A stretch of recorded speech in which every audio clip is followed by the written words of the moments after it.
21st century. Doing something mean to it. Do it better than anybody you ever seen do it. Screams from the haters. Got a nice ring to it. I guess every superhero need his theme music. No one man should have all that power. The clock's ticking, I just count the hours.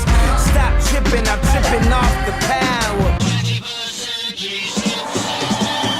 The system broken, the school's closed, the prison's open. We ain't got nothing to lose, everybody we rollin'. Everybody we rollin'. With some light-skinned girls and some Kelly Rollins. And this white man world, we the ones chosen. So good night, cool world, I see you ain't as I look.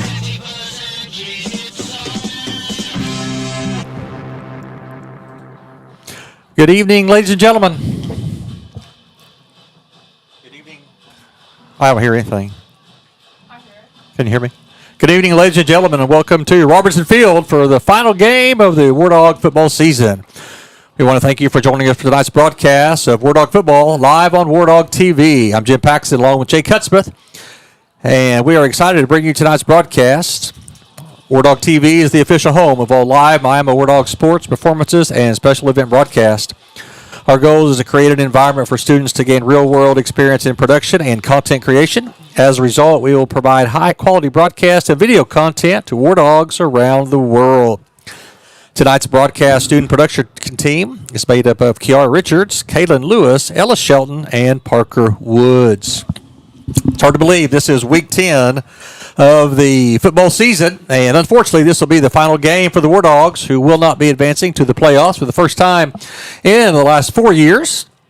And Wardogs are hosting tonight the Fort Gibson Tigers. The Fort Gibson Tigers have already solidified their place in the playoffs. They are going to finish third in the district, and they will advance to play an unknown opponent next week somewhere on the road. Wardogs getting ready to come out of their tunnel. Fort Gibson coming onto the field right now. Fort Gibson in the all-white. White helmets, white jerseys, white pants with the red stripes down the side. Wardogs have a little different look tonight, as the Wardogs have on the traditional blue jerseys and white pants, but the Wardogs tonight have on the white helmets with the script of Wardogs on the side. So a little bit different look, and I like the look. I love the Wardog blue and the block in, but tonight I like the little bit different look tonight. The Wardogs wearing the white helmets. So final game tonight for a number of Wardog seniors. So Wardogs take the field. They are led by number 23, Red Howe, carrying the Wardog flag, and Trevor Henry carrying the American flag onto the field. Wardogs won the toss, and they deferred, and Fort Gibson will take over and have the ball first out of the gate tonight. Let's talk a little bit about Fort Gibson.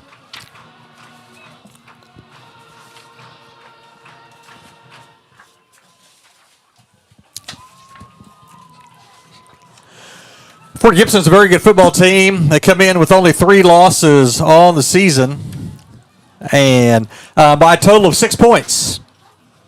They lost in week 2 by 1 point to Berry Hill.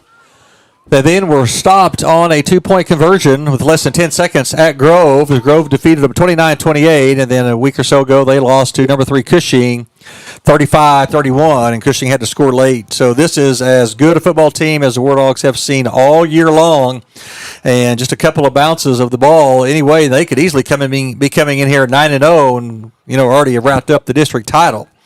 They're not, however. They're going to end up third, and they're going to go on the road next week in the playoffs, and whoever's going to end up second place out of that District 4, which it's still too confused to name their seeding, is going to have a tough opponent next week as Fort Gibson comes to town. And we are ready for action here. Riley Stewart kicks it off. It's high onside. It's going to bounce about the 30. Ball's on the ground. Bounces off of a Wardog, goes all the way back inside the 9 to the 10. And Wardog's a little unfortunate there. If they could have fell on that one, could have had the ball. Took a very fortuitous Wardog bounce, and Fort Gibson's going to take over. 1st and 10, ball at their own 9-yard line.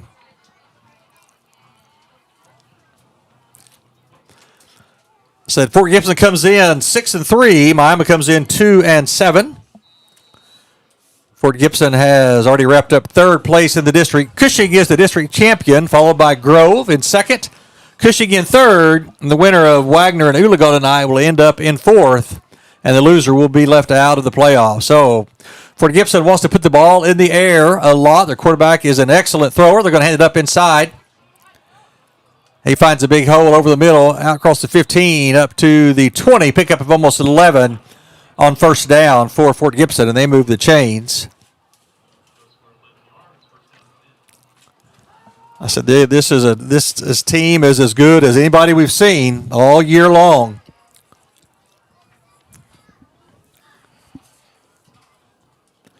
And the ball up inside, big hole. He's out across the 30, out to about the 35-yard line. Let's mark him down to the 34. Pick up a 14, so back-to-back plays right up at the heart of the Wardog defense.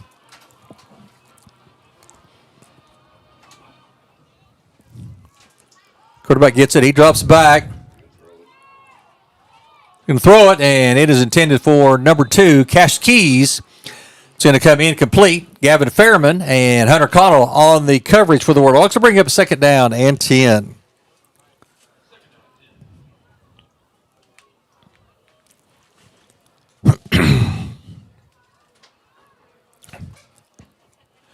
Carson Davis is the quarterback for Fort Gibson. He's just a sophomore. He is accurate passer.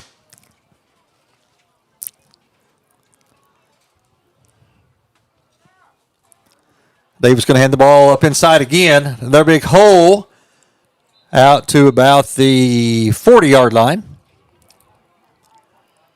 Let's mark it at the 41. Going to bring up third down and about 4 for Fort Gibson. They go quickly to the line of scrimmage. No huddle.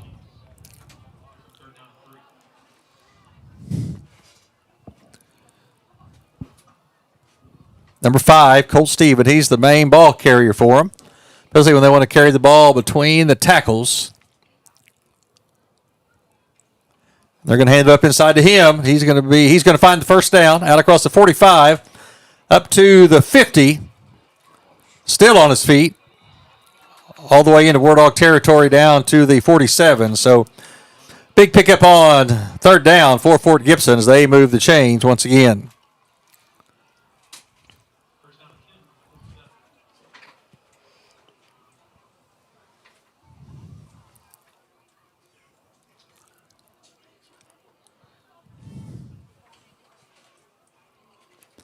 Hands the ball up inside again.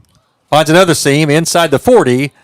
Down to about the 39-yard line. Pickup of almost 8 on first down. And they are gapping the Wardog defense right now with the run game. Stevens on the carry. Pylon on the tackle for the Wardogs. Stevens again up inside. He breaks it almost down to the 22, picks up a 17. This is an outstanding offensive line. They're led by Cooper Hackett.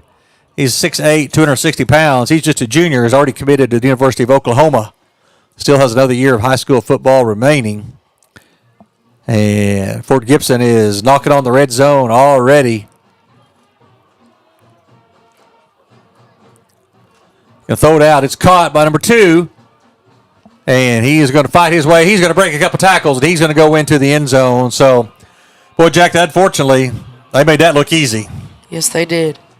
That offensive line was making holes like the red part in the Red Sea. I can't hear. 22-yard touchdown pass from Davis to Keys. And 9:13 left in the first quarter. Fort Gibson goes up 7-0. Took a drive to start at their own 9, went 91 yards in less than 3 minutes. And they take the early lead here at Miami.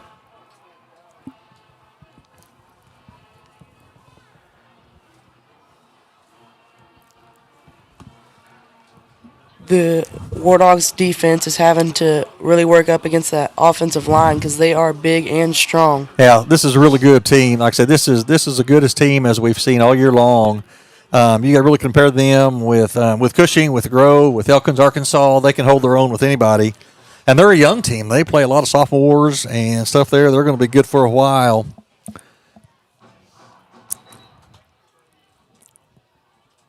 It is senior night here tonight, and we'll be giving you the names of the seniors. They were honored in a ceremony before we came on the air tonight.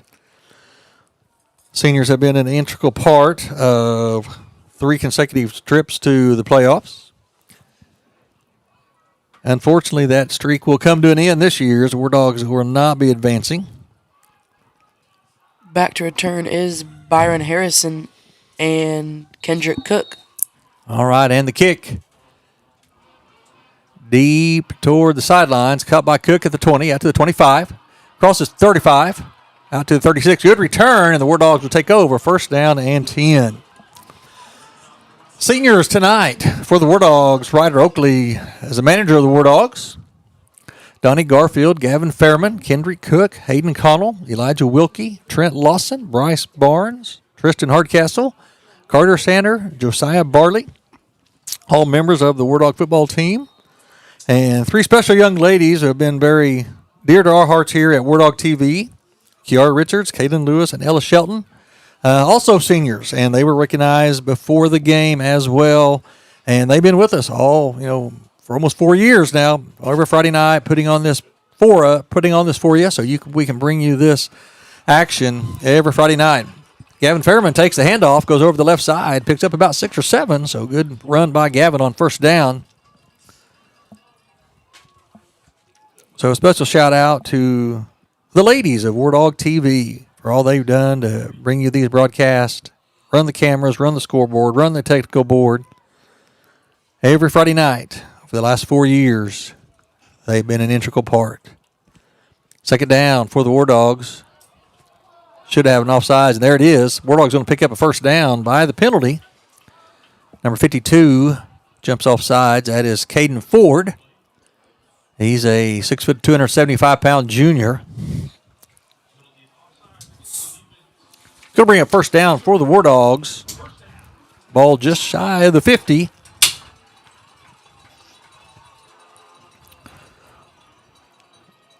The key for the War Dogs tonight would be to run the ball, run the clock, and keep that Fort Gibson offense standing over there on the sidelines.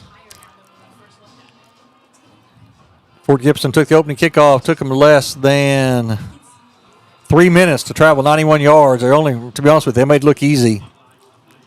War Dogs jump off sides, so they're going to get back that 5 yards. So let's bring up first down and 15 for Miami.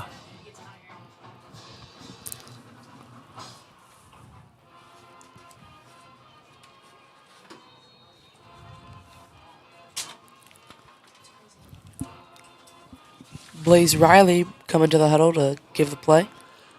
Riley, junior quarterback for Miami, won the job outright about game 4. Early in the year, he split time, him and Hayden Connell. Riley eventually won it, and he's going to take the ball and run over right side, and he's going to be hit right at the line of scrimmage, actually going to lose a yard. So going to bring up a second down and 16 for the War Dogs. Games tonight from the district. Ooligaw at Wagner, is going to determine the playoff berth. The winner of that will be 4th. The loser will be 5th. The winner will go to the playoff. The loser will not. Katusha is at Cushing. Cushing's already wrapped up the district title. Last night, Grove, which could have wrapped up second place in the district, they will host a playoff game next week. They defeated Katusha last night, 57-29. And then Fort Gibson, of course, here tonight at Miami. Fort Gibson's already wrapped up a third place finish and a playoff berth next week. Riley gets it, drops back, going to throw it. High pass, and it's caught! Caught by Kendrick Cook. Down about to the 21-yard line, and we have a Tiger down on the field. What a catch by Cook. That's a good job right there by Riley. He laid that one out, and so many times this year he's had a little trouble getting the ball that far down the field and underthrow it a little bit right there, but he put some air under that one, and Cook ran underneath it And that is a big-time gain for the War Dogs. And the Tigers have a injured defender down about the 21-yard line. And of course, Jack, we're hoping the War Dogs pull off a big upset here and end the season with a big win. But if things play out according to how it looks, it'll be interesting to see if Fort Gibson gets a big lead, how soon they'll pull the starters. You see in the NFL, you wrapped up a playoff position. Do you rest your starters? Now, they're not resting them tonight, but you really got to think if they get a big lead and they get this game kind of in hand, which is going to be tough for the War Dogs to hang with them. We're going to be honest with you. How soon will they get those starters off the field? This was the corner that was defending Cook on the reception, and he is still down. I do not have a number for him. Hopefully just got the breath knocked out of him or something, and he's now sitting up there.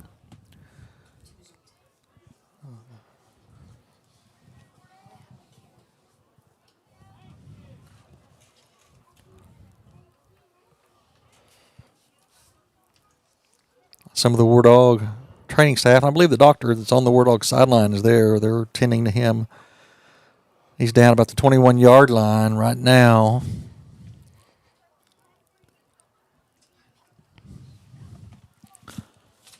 Some local games of interest for this week, and like I said, this is week 10. This is the final week of the season, and the young man is up now on his own feet, but moving gingerly.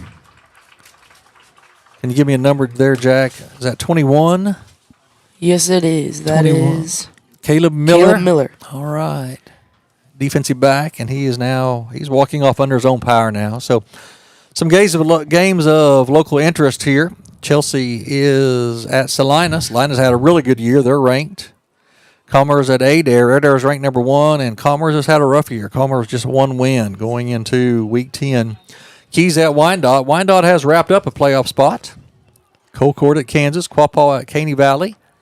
Ketchum at Summit. Woodland at Fairland. That's a big game out of that district. All right, 1st and 10 for the War Dogs. They're going to throw it out to Trent Lawson. He's going to throw a double pass. He's got a guy open in the end zone, and it's caught. That's a double pass from Trent Lawson down to Trevor Henry. War Dogs, a little trickery here, and it finds the end zone. So War Dogs answer the Fort Gibson touchdown with one of their own on about a 22-yard pass that went from Blaze Riley to Trent Lawson, who threw a backwards pass, who then threw it down to Trevor Henry for the touchdown. Rylan Stewart on for the extra point attempt. We're going to have a false start against the War Dogs.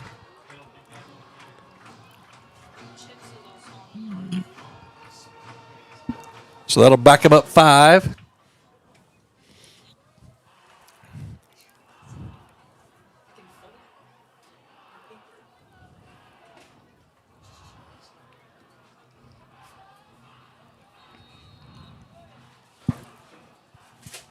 Lining up the kick is Rylan Stewart.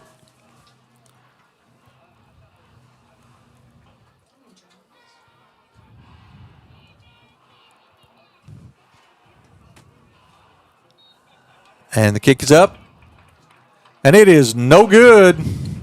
That's one of the first ones he has missed all year long. You think somebody got a hand on that one, Jack? I do think they did. Someone might have got a little bit of hand on that one. And so with 7:17 left in the first quarter, Fort Gibson's going to lead here 7-6 as War Dogs put together an impressive drive. A couple of good runs and then a big-time pass from Riley to Kendrick Cook. And then the trick play. And the War Dogs are on the board. It's 7-6 here, Fort Gibson. I said Woodland and Fairland tonight. That's a big one out of Class A. Both of them look to advance to the playoffs. The winner, they are Class A, Division II, District 4. Hominy is the champion. Woodland at Fairland. The winner is second, and the loser is third. So that's a big game between Woodland and Fairland because the winner gets to host next week. The loser goes on the road. Fairland's had a really good year. Homony's at Afton. Afton has not had a good year. Blue Jacket at Oaks. Blue Jacket will be advancing to the playoffs next week. and Watts at Welch, and this will be the final game for the Welch Wildcats. They've had a little bit of a tough season as well. So Stewart ready to kick off again. There's the kick high onside. It's going to go to about the 25-yard line. And he's going to work his way to the middle of the field and up to about the 35, and Fort Gibson offense will take over right there.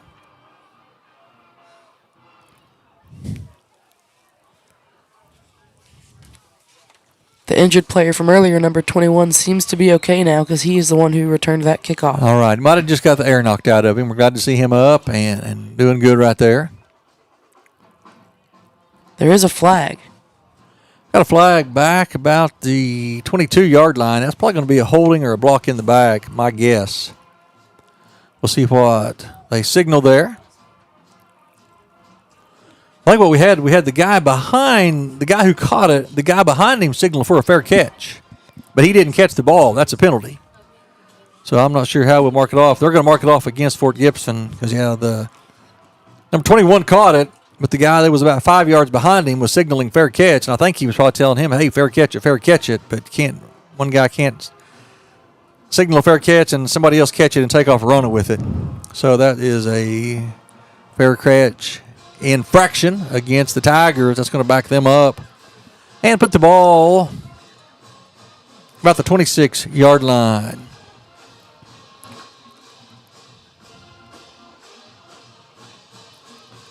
Blue Jacket at Oaks tonight. Both of them 6-3. The winner is second. The loser is third. So big games for Blue Jacket tonight as well. All right. That's one of the things that changed. A few years ago, that play right there would have been blown dead. We'd have called that forward progress. And the Wardogs say they have the ball. They never blew it dead. Coach Gardner is on the field signaling. And that's what you run into. You hold him up. You start stripping the ball, pulling it away.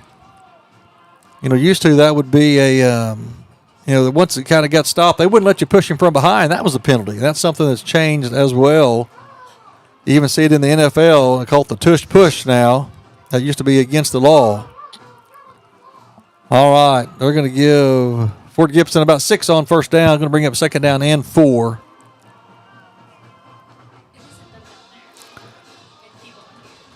Ball is thrown over the middle, and that's gone. That's the speedster, number 2. That is Cash Keys, and he's going to go 68 yards. He hit a deep slant, and once he got in the open field, unfortunately, not any War Dog's going to catch him from behind. So it just takes Fort Gibson a couple of plays to cover the length of the field again, and they score with 6:08 left in the first period on a 68-yard touchdown pass from Davis to Keys. That is the second touchdown for that combination already tonight. Paxton Philman for the extra point. All right, the kick is up. And it is good. So with 6:08 left in the first quarter, Fort Gibson leading Miami 14-6.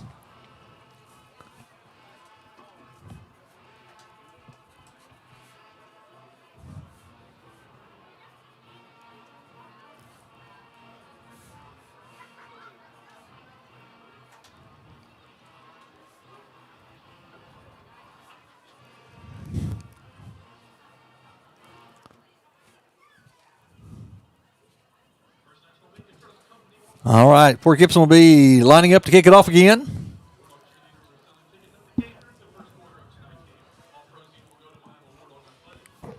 First quarter, Uligal and Wagner tied at 7. So the winner goes to playoffs, the loser stays home. So big game in Wagner tonight. Unusual to be talking about Wagner battling for the 4th spot in the district. They've owned this district for many years. All right, Cook and Harrison back for Miami.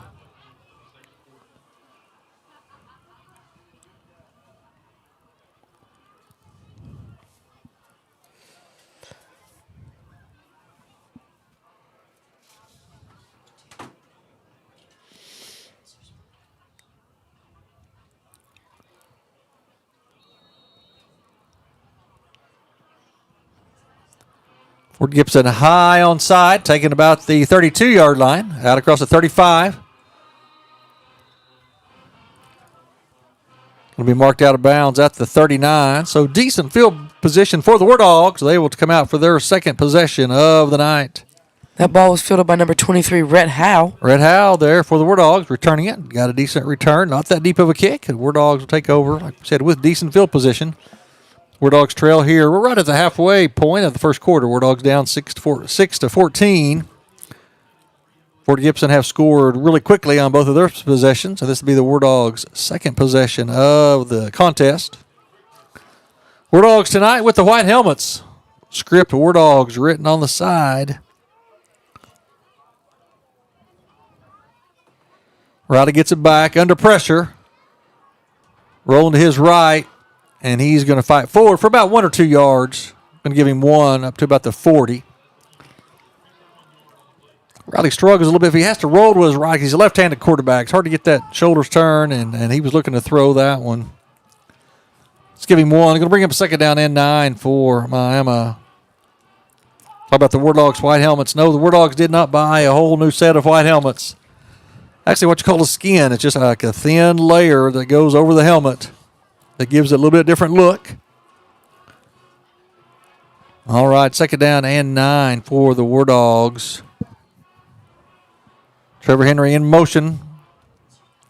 They pitch the ball to him, and we're going to have a hold. That's going to be on number 25, Bryce Barnes, just holding in the backfield, and you can see that one. Unfortunately, he's all out there by himself. So what was a good run actually would be a completed pass because you toss it forward a little bit. That's going to be negated by the hold. So the War Dogs going to be backing up and going to have to do it again.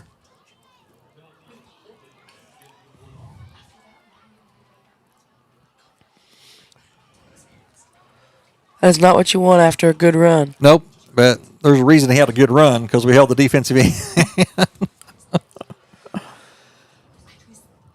All right, going to bring up second down and almost 20. Officially going to be second and 19 for the War Dogs. And War Dogs have another penalty or another stoppage in play here. Another false start. Unfortunately, that's been the kind of the script for the War Dogs this year. Self-inflicted injuries, a lot of pre-snap penalties. You know, holding is an effort penalty. You're doing what you can to block that guy, and sometimes you hold him. But when you're jumping off sides, which the War Dogs have already done 3 or 4 times tonight, those are, before the ball is ever put in play, those are the penalties that drive coaches absolutely bonkers. Harrison in as receiver now. He replaces Hayden Connell. They're going to hand the ball up inside to Fairman, and he's going to be hit right at the line of scrimmage. Brought down maybe after a yard gain. So it's going to bring up third down and about 24 for the War Dogs.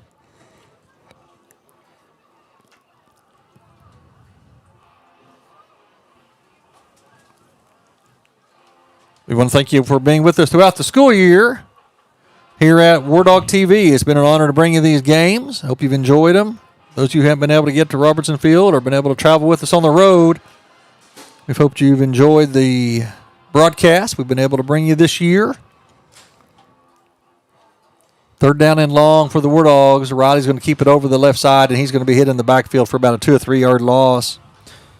Once again, we want to thank tonight's student broadcast production team made up of Kiara Richards, Kaylin Lewis, Ellis Shelton, and Parker Woods. Also, special thanks to Miami Public Schools Director of Communications, Mr. David Frazier, and also Mr. Ronnie Harner of the Miami IT department. He is our in-studio engineer tonight. War Dogs lining up to punt it, 4th and 24. And it is blocked right up the middle, and that is going to be picked up. It's going to be fallen on by the Tigers. Big number 52, that is Caden Ford, 6 foot, 275-pound defensive lineman, came right up the middle, blocked the punt, and falls on it in the end zone for the touchdown for the Tigers.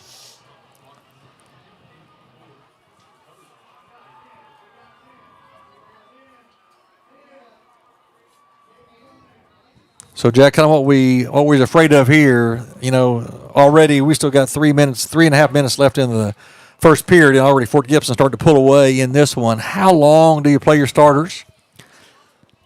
So this is a team that, even though they're going to end up third in the district and their kick is good, makes it 21-6. Even though they're going to be third place, they're going to go on the road next week. They have a chance to go beat the number 2 out of that district, I promise you. And they think they got a chance to go. I guarantee they think they have a chance to go deep in the playoffs. At what point do you pull your starters? Do you get them out to make sure that you're not injured, or you have a really healthy team going into playoffs next week? I'd think maybe 1 or 2 more score difference. I think so. I think we get up 21 points or so, and especially if not that we want this to happen at all. If the Wardogs go down to score and get right back in this, but let's say, for example, that they stop the Wardogs here and go up, a score 28-6. I'm starting to get especially some of your key kids out of there. Everyone's important, but their quarterback, Davis, he's good. He's just a sophomore, man. He can sling the ball.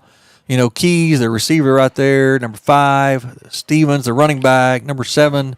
We haven't even called his name yet tonight. That's Brody Hanson. Sometimes he's, on film, he's been about their favorite receiver. How soon do you start getting some of those guys out? All right, and here's the kick. This one's going to come up short. It's going to be taken about the 21-yard line. That's by Tyler Martin. Let's go out across the 30, still on his feet, breaks some tackles, out across the 40, still fighting, out to the 45, so good return by the freshman. Tyler Martin had a big game last week against Catoosa, rushed for well over 100 yards and had a couple of scores. All right, Wardogs take over out at their own 45. 3:29 left in the first period here, and Fort Gibson leading this one 21-6.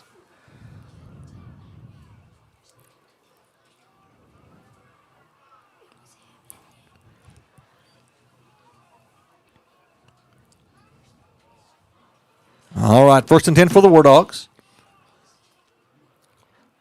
It's going to be Riley over the left side. Going to get a good hole.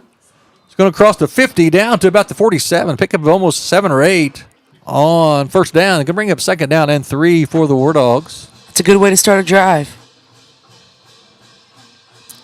We got a text here from Chad Shaw. Wondering if we're going to have to run the cameras. All the girls are graduating this year. Not me. You don't want me running the cameras. You don't want me working with anything electronical. That's not even a word, is it? Electronical? I'm not an English teacher either. I'm a history teacher. All right, 2nd down and 3 for the Wardogs.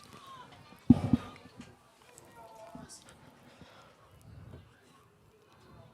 to hand the ball to Fairman over the right side. He's going to have the first down. He's going to go across the 45 down to about the 44. So Wardogs move the chains.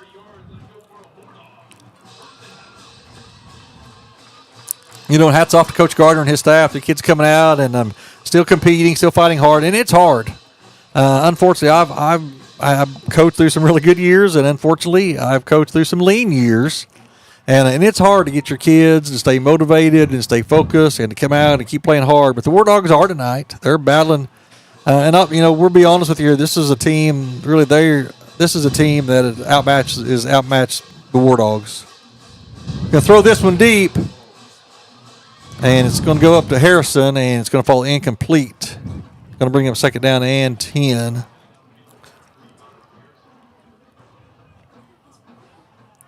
I mean, you just look out there at the Fort Gibson defensive line. That is an impressive group of young men, and they keep shuffling them in and out. Number 65, he's a giant out there. He's just a junior, already committed to the University of Oklahoma. 6'8" and 260 pounds.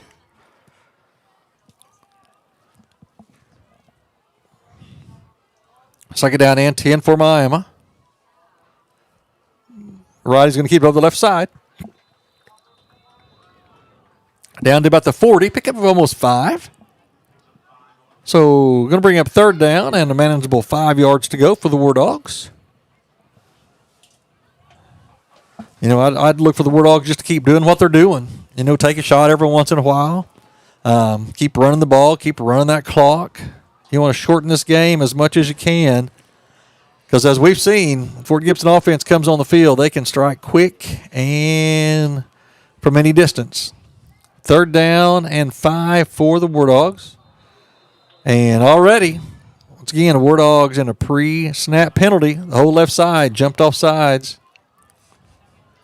What happened right there, Fort Gibson defense can move. They shift over, and the whole Wardog left side of the offensive line reacted. So 3rd and 5 now goes to 3rd and 10. That's not near as manageable. Now you're probably going to have to do something you don't want to do as much. Wardogs would love to have 3rd and 5 and think, hey, I can run the ball twice and pick up a 1st down. Probably a different approach now. Harrison and Henry split to the left. Cook split to the right.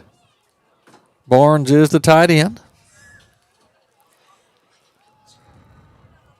It's going to be a screen pass out to Martin. Pretty well executed. He's going to go inside the 40 down to about the 37.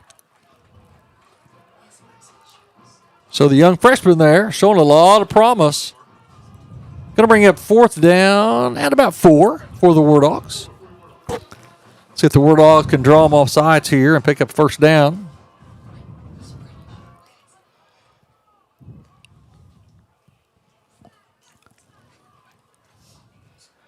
Talking about how big that Fort Gibson defensive line is, those front 3 alone are over 800 pounds. All right. They're big guys rushing from behind. He needs to get rid of it. Did he catch it? Yes, he caught it. That's a heck of a catch right there by Trevor Henry. He's been the go-to receiver all year for the Wardogs, and that was a heck of a catch. Good job there by Riley having to roll to his right, and he needed to get rid of that because the big man from Fort Gibson was closing in. And I'm sure Riley's mom was getting worried. Wardogs come out with a trips look. Harrison, Cook, and Henry split to the left. And this is going to bring the first period to a close. We're all going to let this one run out. So we've got 1 period in the books here, and the Wardogs trail 21-6, but the Wardogs are driving against a very impressive and talented Fort Gibson Tiger football team. Once again, we want to thank our seniors who are part of Wardog TV, who's been with us really all 4 years. These ladies every Friday night, giving up their time to be a part of this. Kiara Richards, Kaden Lewis, Ella Shelton. Thank you, ladies, for all you've done for Wardog TV, for making these broadcasts possible.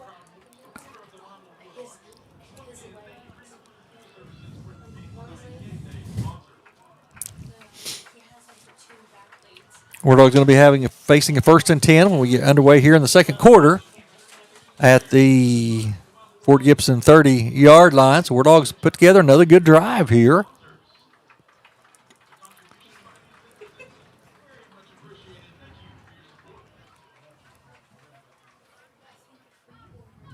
Wyandotte already big over Keys, 24-0. Wyandotte will advance to the playoffs. They've had a very good year. Wagner now leading Oologah 14-7. Winner of that one advances. Loser stays home throughout the playoffs. Cushing big over Catoosa. Early second quarter, 28-0. All right, back to action here at Robertson Field. 1st and 10 for Miami. Riley gets it, drops back. Under pressure. He's going to scramble. Down across the 30, still on his feet. And he's going to go all the way down to about the 21-yard line. He's going to go out of bounds there. So good run on the scramble by Riley. And he's going to be close to the 1st down. Let's see where we mark it. He is inside the 20. Just from our point of view here, that is 1st down.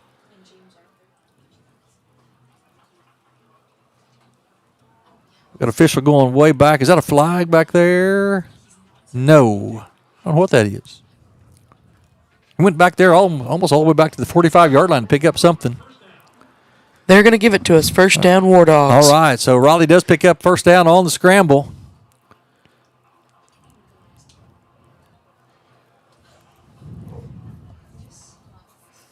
Wardogs in the red zone just across the 20.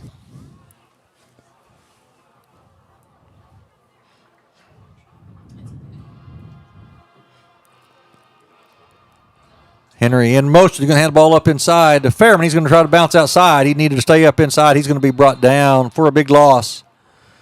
That's a play that needs to go up inside the tackle. Fairman tried to bounce that one a little bit wide, and Fort Gibson was waiting right there. Wardogs really got a pretty good spot on that one. Only going to bring up a loss of about 1 on the play. Going to bring up second down. Let's call it second down at 11.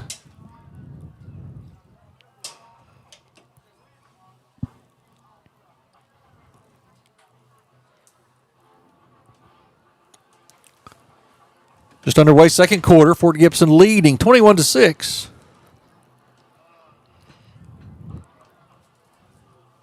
Riley gets it, drops back.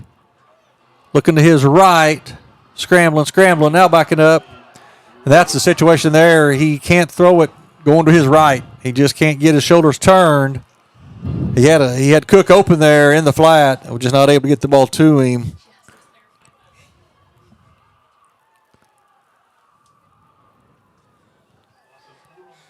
Going to lose 4. It's going to bring up third down and about 16 for the Wardogs.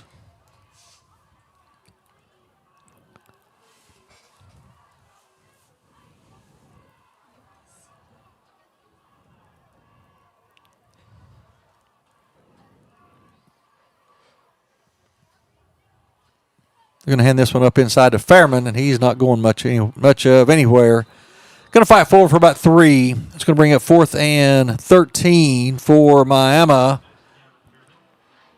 So conservative call there on 3rd and long for the Wardogs. Now are really behind the sticks on 4th down.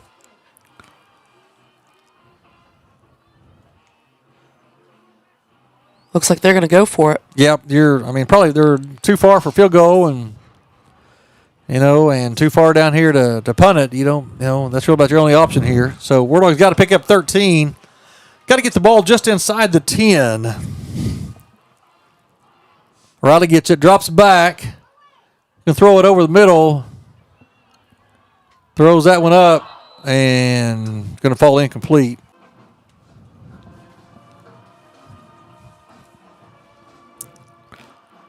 Quarterback gets it, drops back, and throw it over the middle, and throws it a little bit behind. Davis trying to connect with Keys once again. Was a little bit behind him on the pass. Going to bring him second down and 10.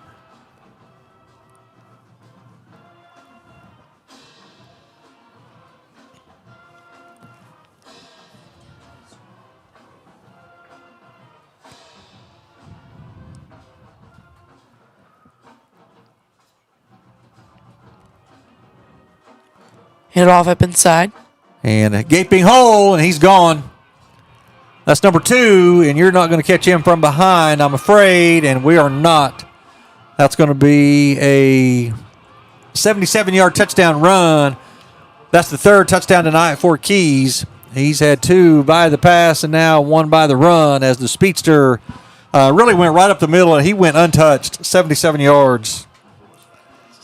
So even if we were playing flag football on that one, that's still a touchdown for Fort Gibson, unfortunately. And what it is, that offensive line is so impressive, and they're just able to open up holes. I mean, I'll be honest with you, the Wardog front 7 has done a good job stopping the run, this year. And I don't care who it's been against Cushing, against Grove. We've done a good job of balling up the run, and unfortunately, we've had no answer here tonight. The Tigers do get the extra point. Makes it 28-6. 8:30 left till halftime. So, be interesting to see how much longer, if the game continues with this flow, how much longer that they'll leave their starters out there. I'll be honest with you, and not just because we're playing them tonight, but this is not a team I'd want to see in the first round of the playoffs. Not Fort Gibson.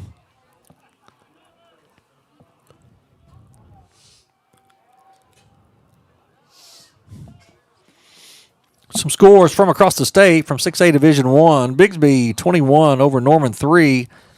Many people feel that Bigsby high school football team is one of the best high school football teams in America. Not just in Oklahoma, but in America. They are impressive.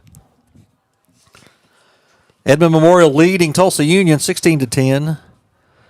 Jinx defeated Edmond North last night 69-8. So the question in 6A Division I, will anybody be able to challenge Bigsby, or will they claim their, I believe it's about 9th state title in a row?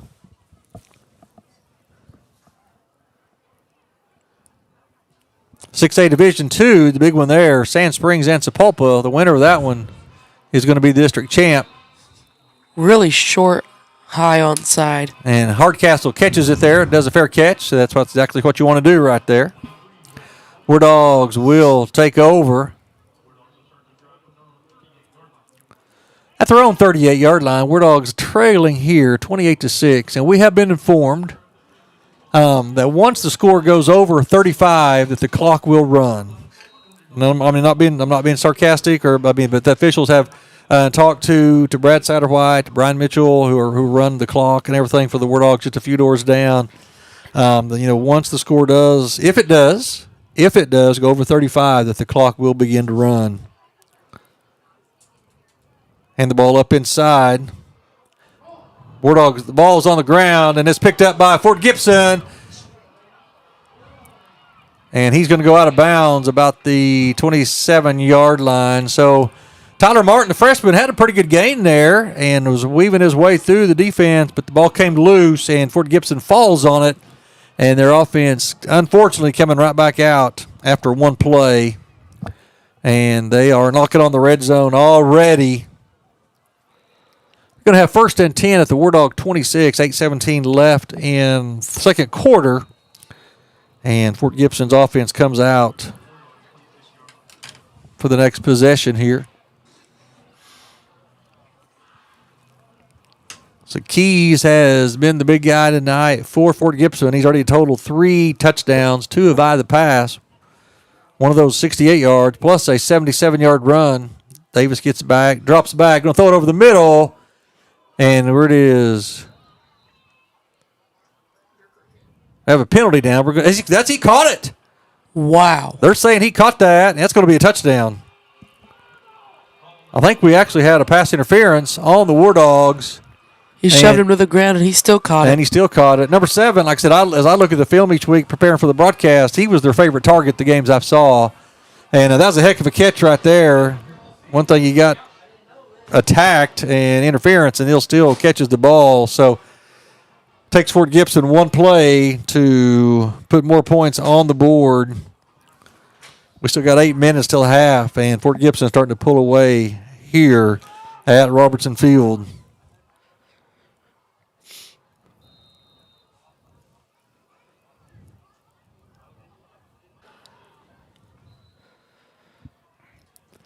Big game tonight, Class 5A. This will determine the district champion. It is undefeated Pryor, ranked number 4.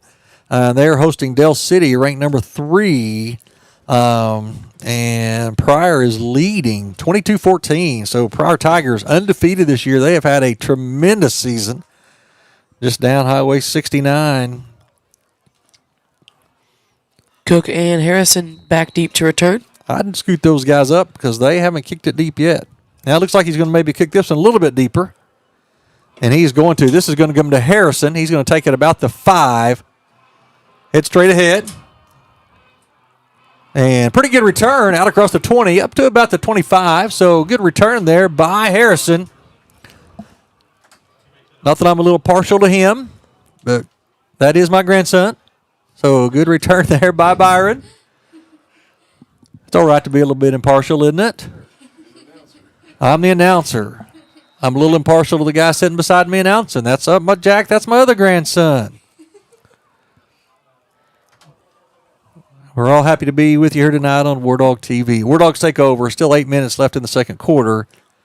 Wardogs now find themselves in a deep hole. Riley's going to keep it over the left side, and he's not going anywhere.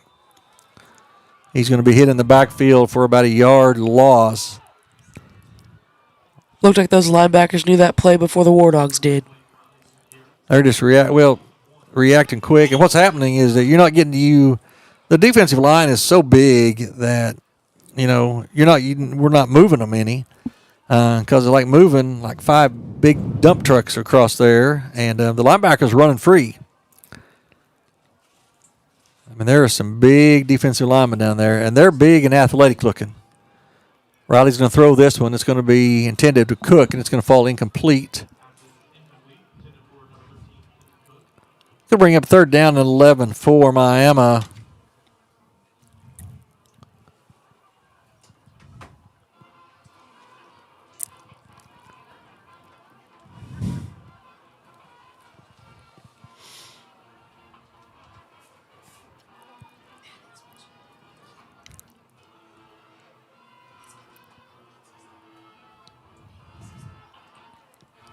Double tight receiver to either side. Riley gets it, rolls to his left. He's going to throw it. It's going to be caught, but it's going to be short of the 1st down. That's a heck of a catch there by Lawson. Tight end, a little out route, and he brings it in, but it's only going to be about a gain of about 4 or 5. And it's going to bring up 4th down and about 7 for the Wardogs.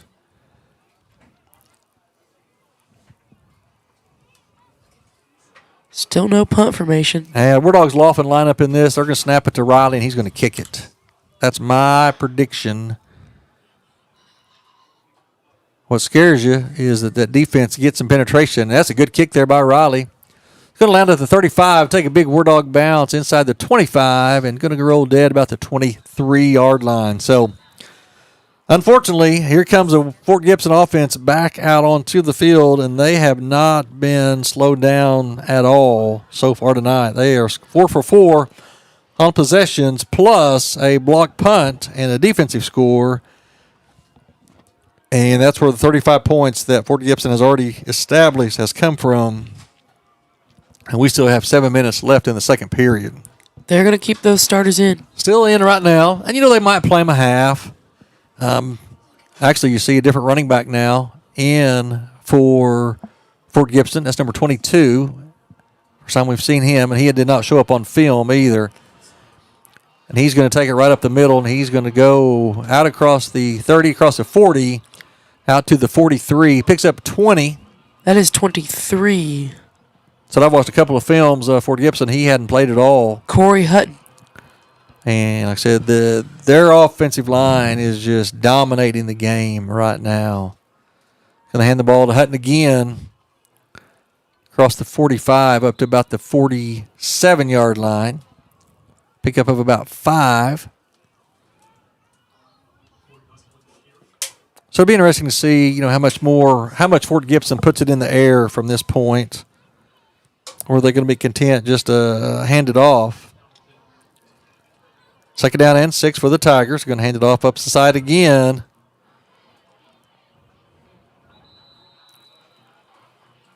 And that play started at the 47. He went 10 yards before Wardog touched him at all.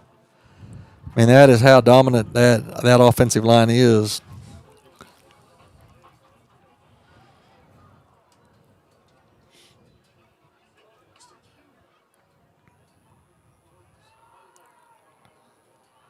They're going to throw it deep. And it is going to be caught at the 2-yard line. Is that number 2?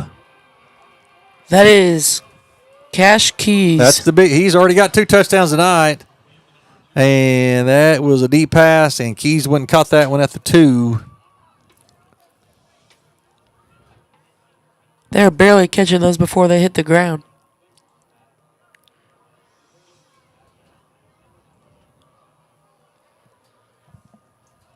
First and goal for Fort Gibson. Ball at the Miami 2. After the big completion from Davis to Keys, and we're going to have a timeout here.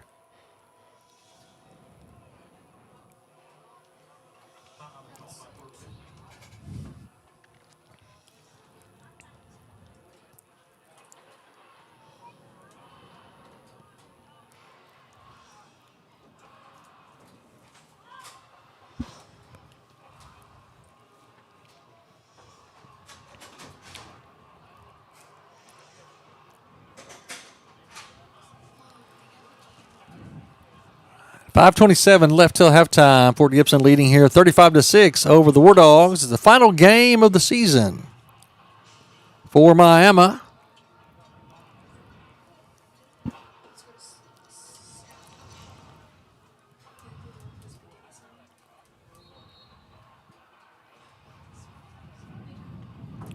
Back to action here at Robertson Field. It's going to be first down and goal for Fort Gibson after the big catch from Davis to Keys. They have been the dynamic duo so far tonight for Fort Gibson. Going to drop this one back, and it's going to be incomplete, intended for number 3. Dawson Stephenson. And he was covered by Gavin Fairman. Little squirrel route, goes in and just back out, and he had him, just overthrew him a little bit right there. Bring him second down and goal for Fort Gibson. And right back, going to run the same play again. This time it's a touchdown. He was open both times, just overthrew him the first time. So 2-yard touchdown by the Tigers. And we're going to have an unsportsmanlike conduct penalty against Fort Gibson as the number 3 who caught the touchdown pass went and tried to dunk it across the goal line. And their coach is not happy with that young man right now at all. And I bet right now he is not talking or not asking him what's on his Christmas list either. He is not happy with that show of unsportsmanlike conduct right there. That's going to make Fort Gibson kick off from the 25-yard line instead of the 40-yard line following this extra point attempt.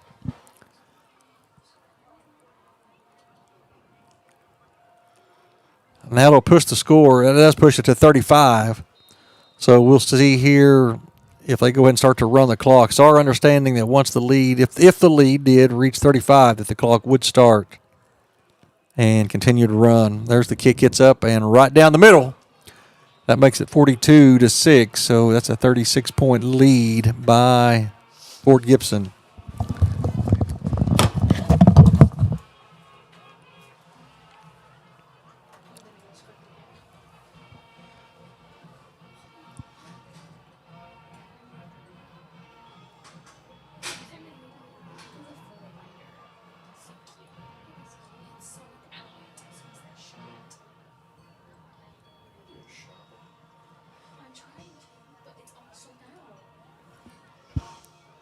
Five minutes left to go in the first half. 16-42 Fort Gibson. After the unsportsmanlike conduct, the Tigers will have to kick off from the 25.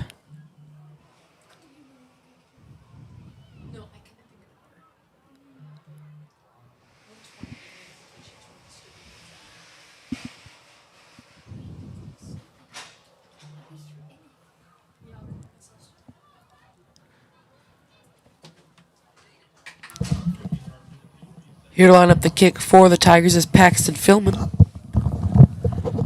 5:15 left in the second quarter. What's been a long second quarter here. As Fort Gibson has pushed the lead to 42-6 over Miami. There's the kick. It's going to sail out of bounds, and that's going to be a penalty against the Tigers. I think Coach Gardner is going to tell him he wants to kick it again. Because you can take it out of bounds or you can make him kick it again. He wants to make him kick it again. So they're going to back him up and make him kick it from the 15. Could have had the ball off the 35, but say, nope, we're going to back it up and we're going to kick it again.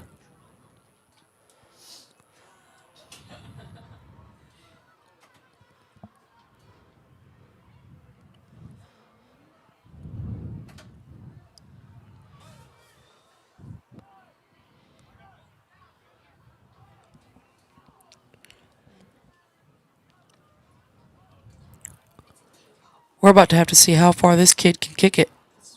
You know, they've not really they've only tried to kick it deep one time. They've been really kind of, high and deep onside. It's actually going to move this one back to the 20-yard line. So this will be really the equivalent of, after a safety type of situation. they'll be kicking this one off. Have to kick it from the ground.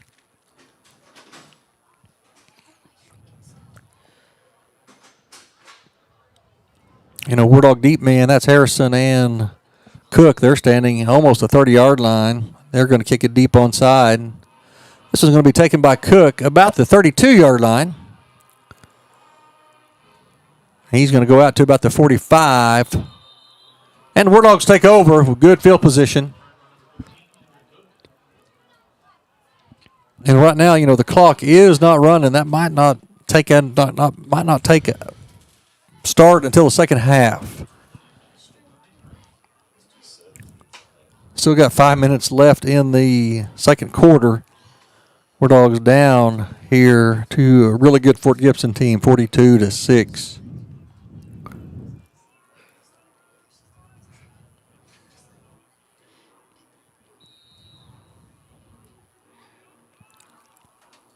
Wardogs in the double tight with a receiver split to either side.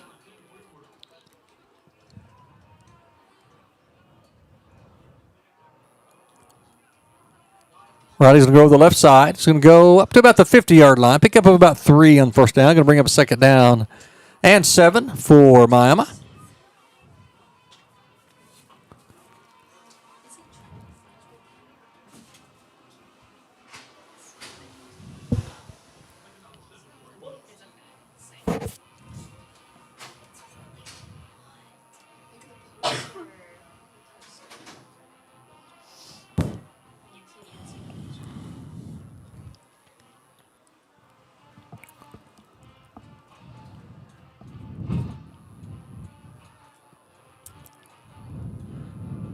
Going to hand the ball to Fairman, who's going to once again try to bounce outside. There's just not any room inside to run at all. He's trying to find daylight anywhere he can. He's going to fight forward for about a yard. Going to bring up third down and 6 for Miami.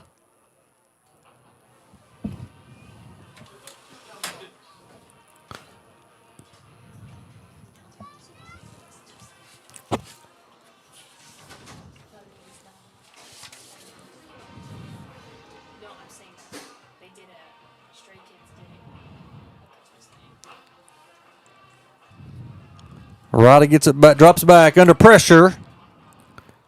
He's going to try to scramble, and he's going to only get a couple.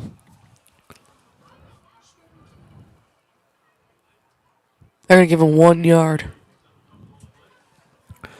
District 4, who our district is matched up with, our 1 plays their 4, our 4 plays their 1. Try to start to put this together to see who Cushing will play, who Grove will play, who Fort Gibson will play. One of the big games there tonight is Ada at Salisaw. Salisaw will win the district with a win, and they lead Ada right now 17-0. So it looks like the early results is that Salisaw is going to win that district south of us, which means that probably Wagner will be going to Salisaw.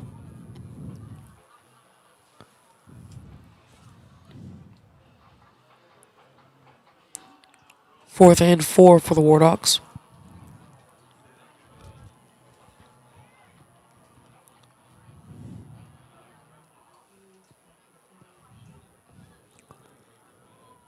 Broken Bow leading Poto 22-7. Poto had to win that one to qualify for the playoffs. Looks like they're probably going to be eliminated.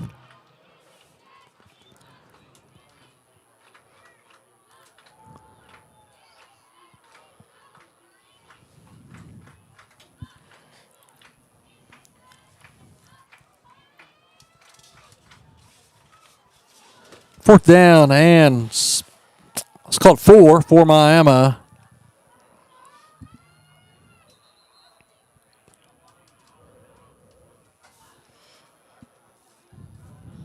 Broken Bow, Ada, and Salisaw will all qualify for the playoffs. It looks like right now that Salisaw is probably going to claim that district.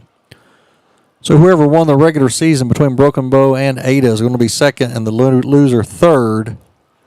Riley gets it, drops back. He's under pressure already. He's going to throw it in. It's going to be caught. Good job right there of Riley keeping his eyes downfield, and he finds Bryce Barnes. First down and a lot more for All the right. Wardogs. So, good play right there by Riley as he was able to find Barnes, the tight end, downfield. And Wardogs pick up a much-needed first down.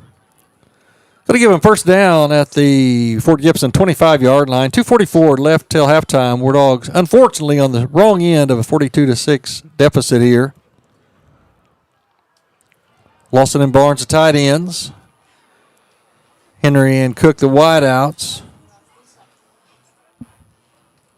And the ball up inside to Fairman. He's going to fight from the 25. Not much. They're going to give him no gain on the play. Going to bring up a second down and 10.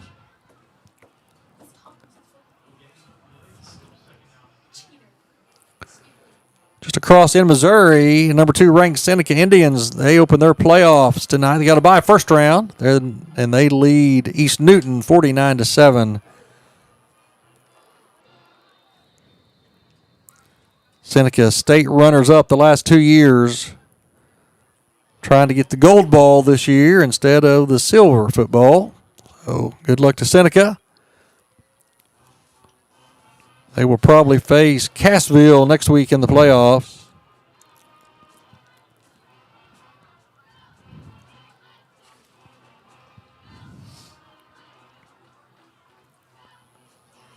.212 left till half time. Wardogs at the Fort Gibson 25-yard line, trying to put some points, more points on the board before we get to halftime. Unfortunately, Wardogs trail here 42-6 against what's been an explosive Fort Gibson offense from the onset.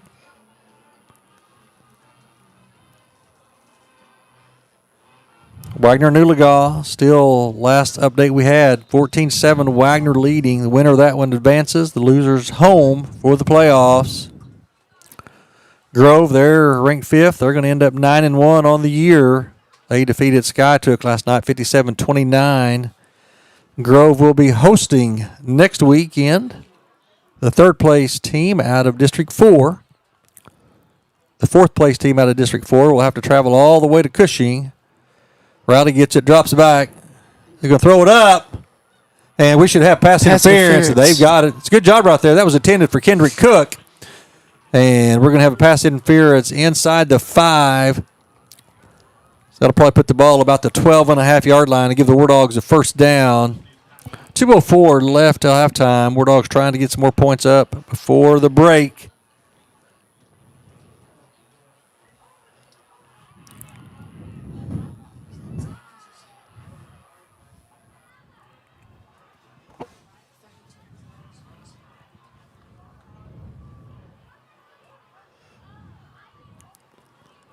Fairland leading Woodland at the half, 20-6. The winner of that one, I believe, is 2nd place in the district, and the loser is 3rd.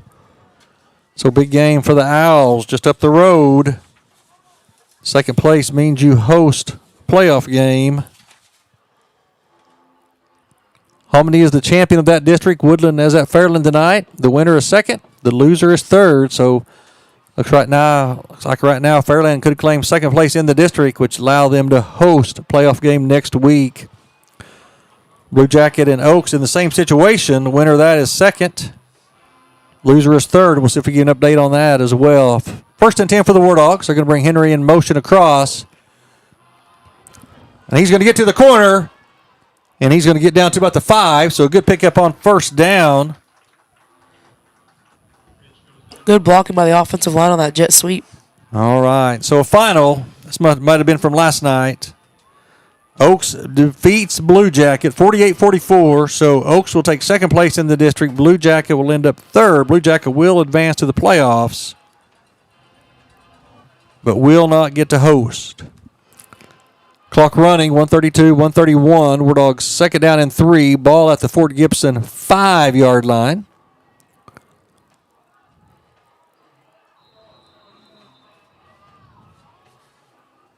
And once again, Wardogs self-inflicted injuries with pre-snap penalties.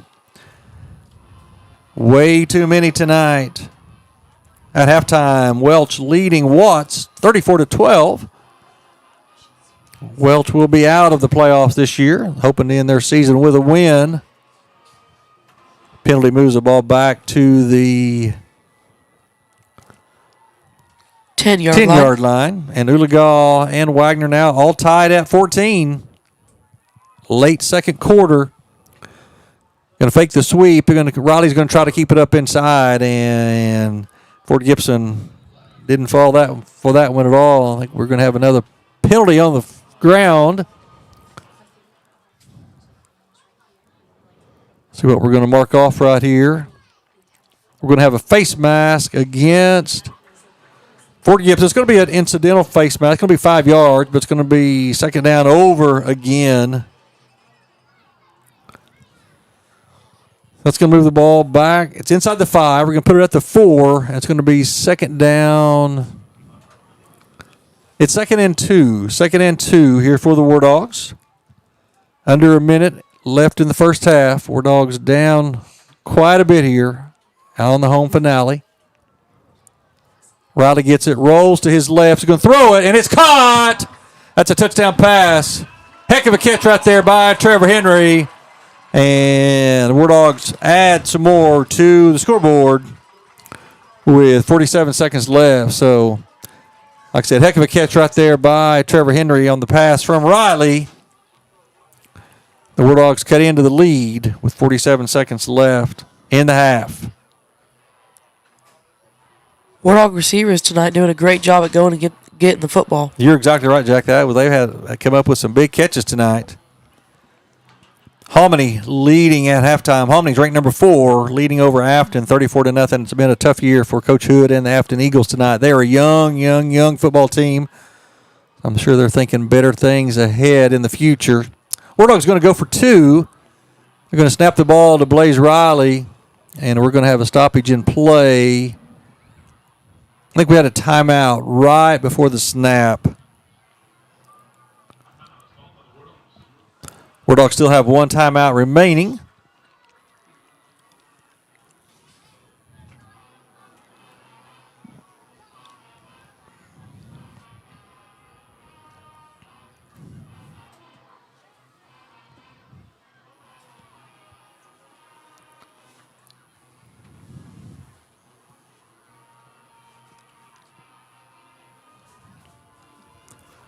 In the second quarter, Quapaw leading Caney Valley 6-0 late second quarter. Wildcats trying to end the season with a win. They're going to finish, I believe, 5th in that district, just out of the playoff mix. Look at some scores from Class 2A.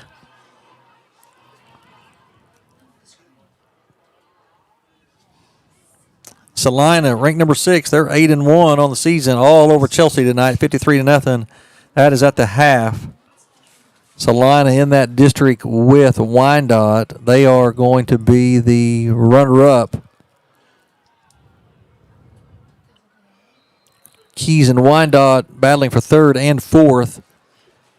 All right, War Dogs going for 2. Bring motion across. Riley gets it, rolls to his left. Looks good. He's going to run it, and he's going to find the corner of the end zone. And the 2-point conversion is good. And the War Dogs cut into the lead to make it 42-14 with 47 seconds left till halftime. Great effort by Riley getting to that pylon. That is. He wanted to throw it and wasn't anybody open. I think he actually wanted to roll to his left and throw it back across the field and wasn't anybody open. And he eventually just tucked it and lowered his head and ran over a guy to get to the corner of the end zone. Number 1 Adair at halftime over Commerce. It's been a tough year for the Tigers as number 1 Adair leads at home over the Tigers 44-7. Wyandotte leading Keys big in the second quarter 31-0. So Wyandotte will take 3rd in their district and they will advance to the playoffs, but they will be on the road next week as playoffs begin. War Dogs will be kicking off with 47 seconds left.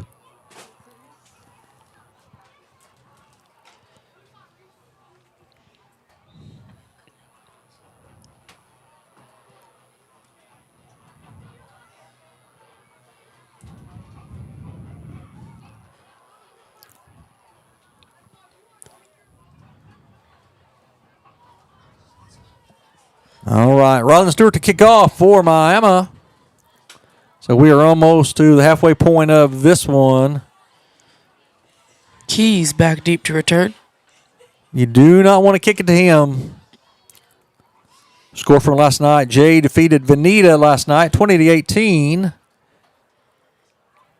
Both of those teams will not be advancing to playoffs this year. There's the deep onside kick. Taking about the 22. And he's going to go down right there. We're going to have a penalty come in. So probably going to be a holding, I would predict, against the Tigers. We'll see if Fort Gibson tries to do much here with 39 seconds left, or they'll be content just to get to the half. That is what it is a holding. At Salisal ranked number 7, leading number 6, Ada, 20-0. Salisal wins the district if they hold on for that win.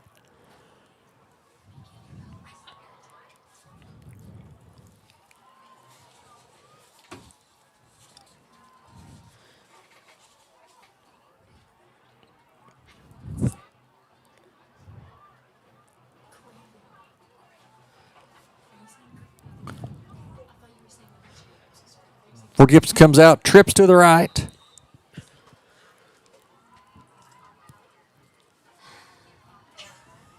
They're going to get it. They're going to drop back with a little screen pass. It's caught by Henson. Still on his feet.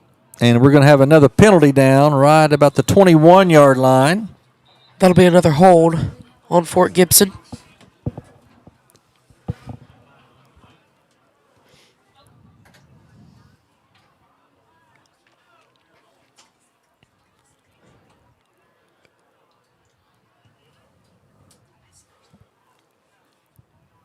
Penalty is going to be against Fort Gibson.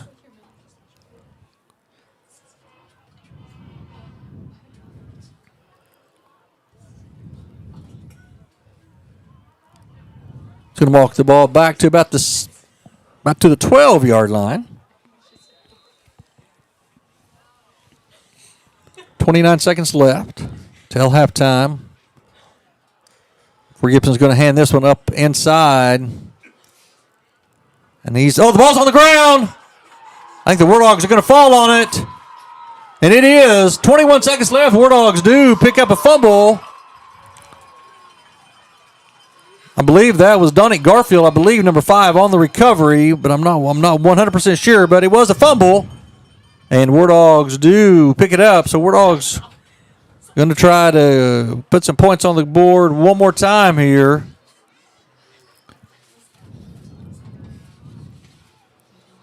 It's 42-14. Fort Gibson with a big lead as we head into half. What's been a long second quarter. Wardogs have one timeout remaining.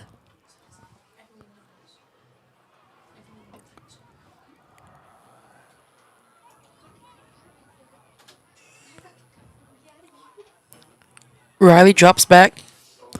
It's caught by Kendrick Cook, and he's going to be tackled inbounds. Wardogs going to have to use their timeout, and they get it called with 13 seconds left.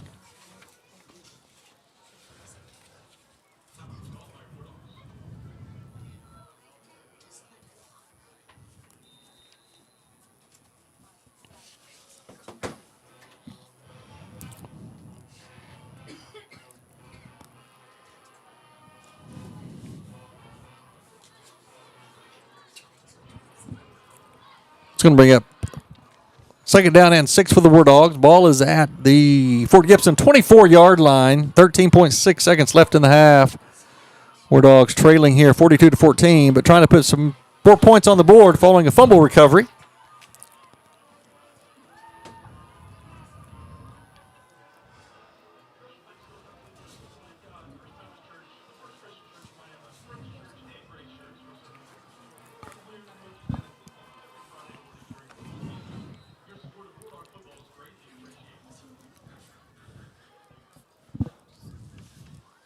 Freshman Tyler Martin going into the game. He's had some really good games late for the Wardogs. Had a really big game last week. Rushed for almost 150 yards, 2 touchdowns.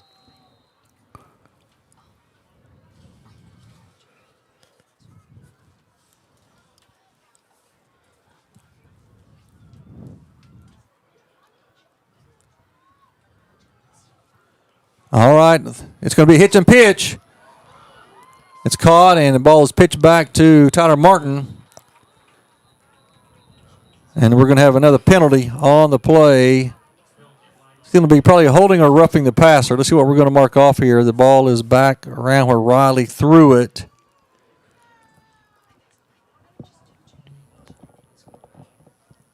Hitch and pitch was executed pretty well, but read pretty well by Fort Gibson, and not a big gain.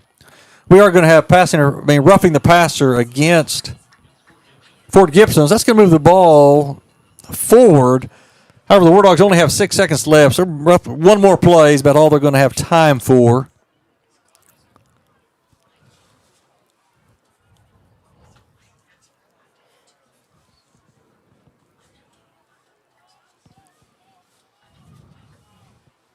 Bringing Hunter Connell into the game. I wouldn't be surprised to see maybe some kind of a double pass or a trick play from him. He did start the year at quarterback, so he can throw the ball. So keep an eye on that.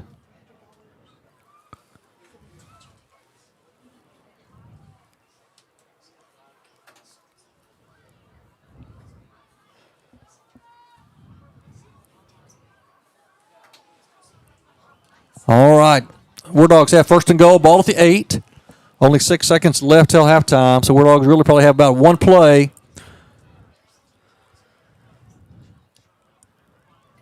Wardogs no timeouts. This ball's going to have to be put in the air. Riley gets it, drops it back, scrambling, throws it. He's going to find the end zone. Oh, he runs over a ball player. He is fired up. Riley just lowered his head and ran over him. He was not going to be denied. So an 8-yard scramble there, and the Wardogs put more points on the board. So just a minute or two, it's 42-6. Now 42-21. Wardogs have cut the lead, in half. So, tip your hat to Coach Gardner and his staff and the young guys. They are not giving in. Great job by Blaze Riley, not giving up. He was not going to be denied because he either gets in or the clock runs out. And he lowered his head about the 1 or 2 yard line and just ran over a defender. He said, "Move or be moved." And he jumped up. He was fired up. So Stewart's kick is up, and it's 42-21. Fort Gibson with a 21-point lead, but the Wardogs got the pep in their step, headed to the locker room. All right, so we've got one half in the books here, and we're going to be here. We're going to have a performance by the Mama High School cheerleaders, also a performance by the Mama High School marching band. So stay here with us for halftime entertainment, halftime activities. This is Jim Paxson for Jack and Jack Hutsmith. We'll be back in about 18 minutes to bring you second half action here between the Wardogs and the Tigers.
Everyone give a big round of applause to your Mama High School cheerleaders.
Ladies and gentlemen, please welcome to the field the Miami High School Wardog Band.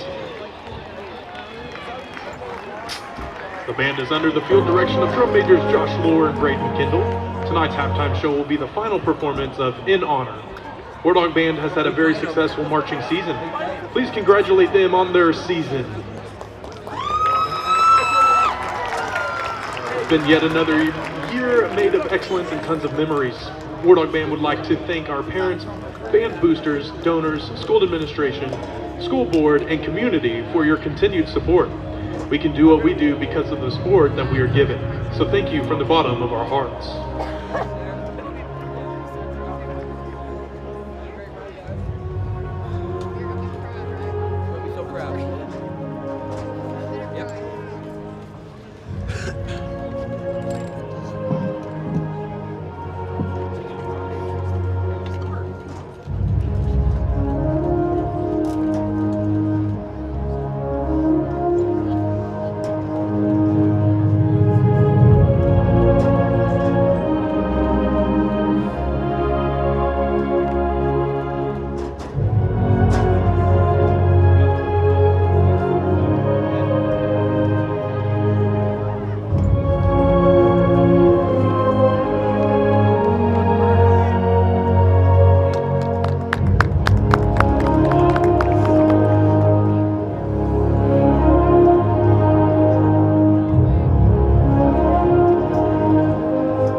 for your country.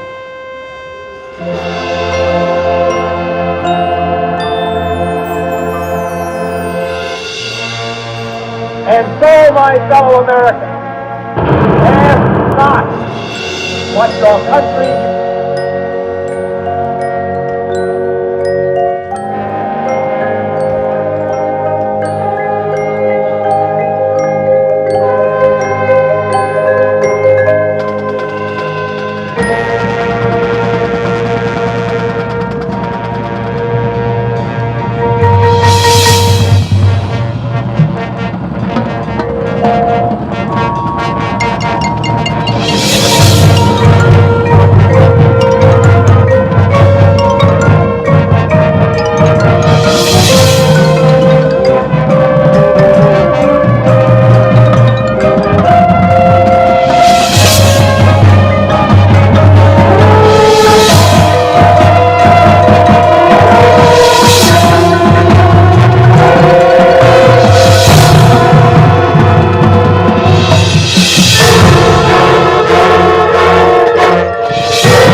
Tonight, we continue a tradition with the Mima High School Wardog Band. Seniors who performed their last performance will leave their shoes on the field. This gesture represents the completion of a job well done. The leaving of their shoes symbolizes the beginning of their next life chapter and a legacy that will forever be a part of Wardog Band tradition. We thank each senior for their commitment and leadership and wish you all the best. And never forget, eyes with pride.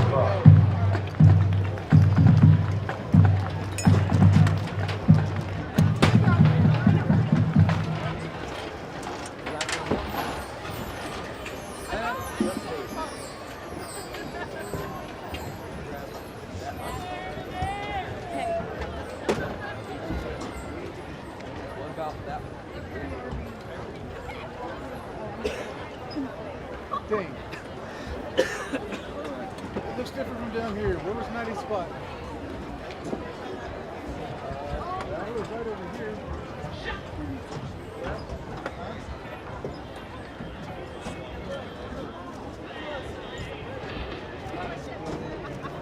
Oh, wait. Did you guys get it? Yeah, I got it.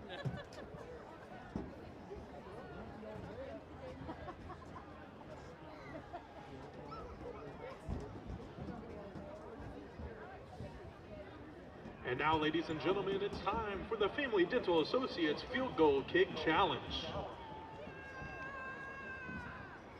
One participant has the chance to win $100 for himself and his Mima school of choice.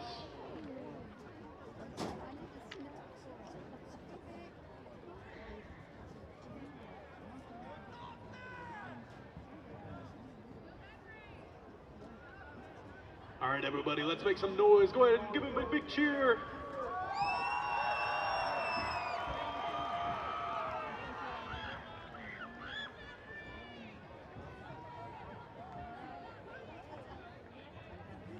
Kick is up. Looks good, it's good.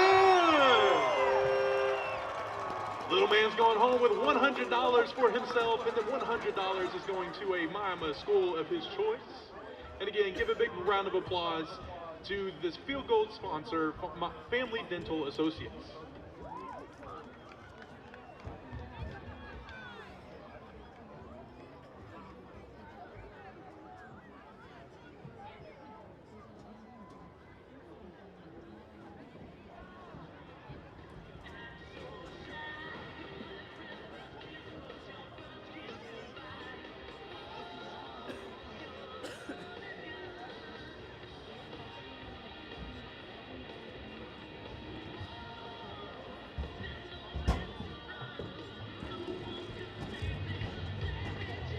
Nothing will make you smile more than Wardog win and a visit to Family Dental Associates. Great smiles last a lifetime, so does our Wardog prize.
All right, welcome back to Robertson Field. We're ready for second half action here tonight between the Wardogs and the Tigers of Fort Gibson. Looks like the Tigers are going to pull away and put this one in the books. So the Wardogs fought back late in the first half. It was at one time 42-6. Now it's 42-21. So Wardogs put a couple of points up late, and Wardogs will get the ball to start the second half against a talented Fort Gibson team. There's a little pooch kick. It is going to go, and it's on the ground, and it's going to be, nope. And let's see which way they're going to point. It's going to be Fort Gibson ball. So Wardogs so far tonight have handled that every time, and they did not at that time. So you couldn't have scripted a worse start for the second half than that for the Wardogs. They just did not go fall on the ball. And any momentum the Wardogs took into halftime has just been snatched away right there. Fort Gibson will come out. Still have their starters out as Wardogs now, cut their lead in half. And they'll take over. First and 10, ball at the Wardog 37-yard line. And the ball up inside. And he's inside the 20 down to the 19. Great tackle by Trevor Henry in the open field. We keep talking about it, but that offensive line of Fort Gibson is impressive. And the ball up inside again. He's going to fight forward up to about the 10-yard line.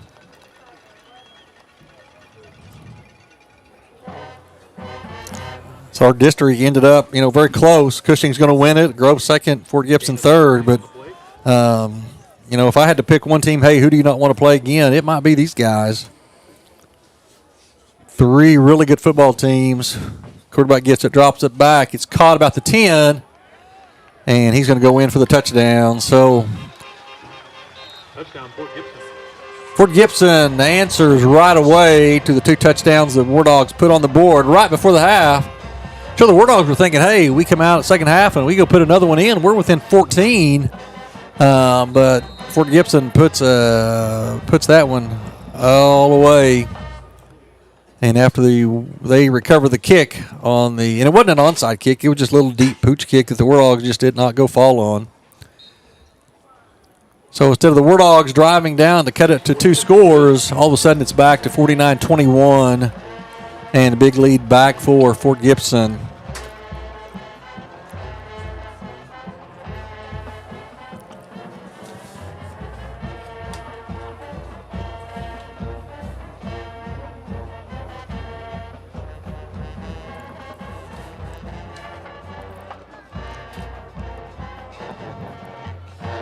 If my figuring is correct, and I'm not saying that it is for sure, it looks like Fort Gibson next week will be on the road. They will go to Broken Bow for first round of playoffs. Looks like the Ada Cougars will visit Grove, and Hilldale will visit Cushing. And either Wagner or Oologah, and Jackie, see if we'll see if we can get a score and update on that one. They will be traveling to Salisaw. Looks like the Black Diamonds are going to win that district south of us. Wagner over Oologah, 28-14 in the third quarter. All right, Wagner starting to pull away a little bit. There's another little pooch kick. This is going to be fair caught by Hayden Connell. What the Wardogs should have done last time and did not do, and it cost them a touchdown. So Connell does the fair catch, and the Wardogs will take over with the ball at the 41-yard line. Fort Gibson with the early score here pushes the lead back to 49-21 over Miami.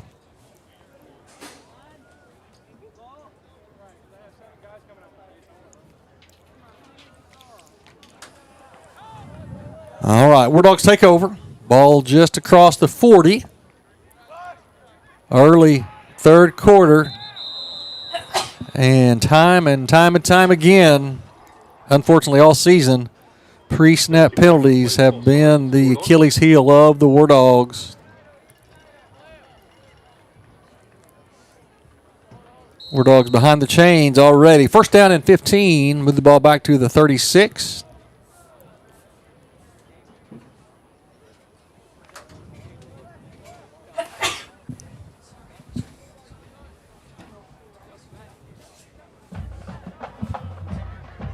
Riley gets it. Unbelievable, to be honest with you. I bet that is 6 or 7 false starts tonight.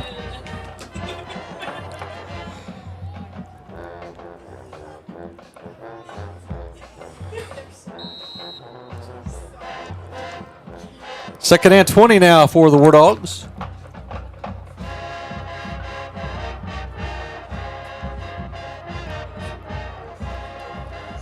Double tight receiver to either side. Ball all the way back to the 31 now.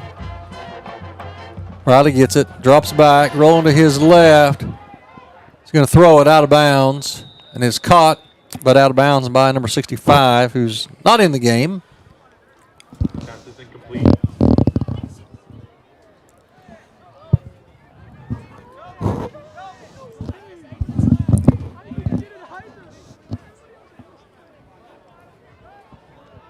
Jack, it'll be interesting to see now, Fort Gibson kind of pushed that lead back up a little bit there, back to 28. We'll see, who they'll come out with the next time they have the football, especially thinking that lead still at 28.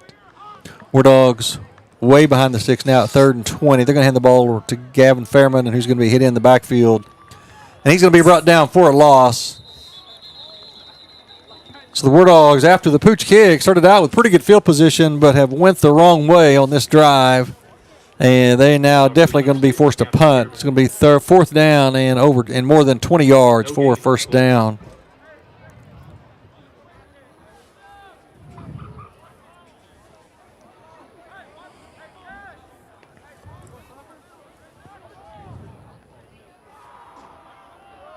Looks like they're just going to go quick kick.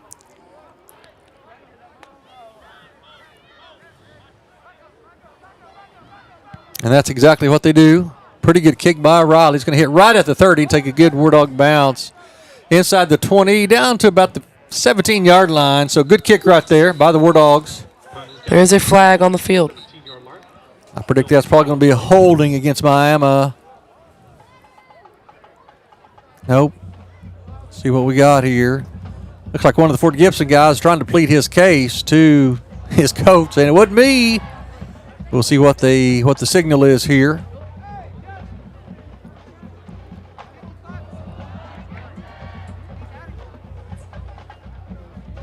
Still waiting on the see what the penalty was.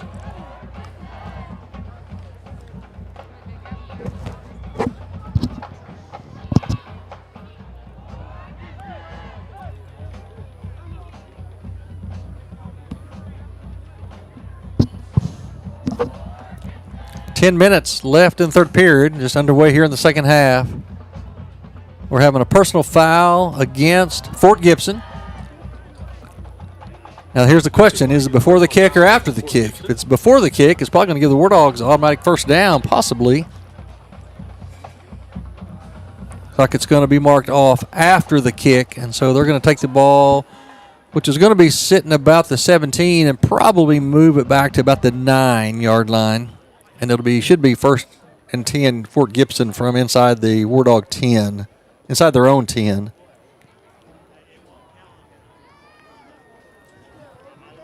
So personal foul against Fort Gibson.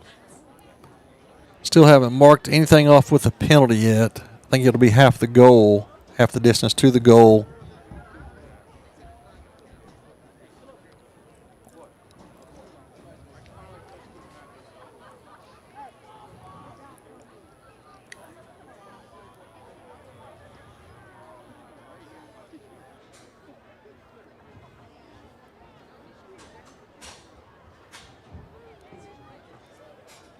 They're still trying to figure it out, aren't they, Jack? It appears so. All right, looks like they're going to mark it off now. Probably ball should go back just inside the 10, and it should be Fort Gibson ball from that point. There it goes. Starting to mark it off. Going to put it right about the 8.5. So, all right. After all that, they finally got it marked off, and Fort Gibson will take over. First and 10, ball at, let's call it their own 9-yard line. 10 minutes left in the third quarter. Fort Gibson leading here over the Wardogs, 49-21 in the final game of the regular season.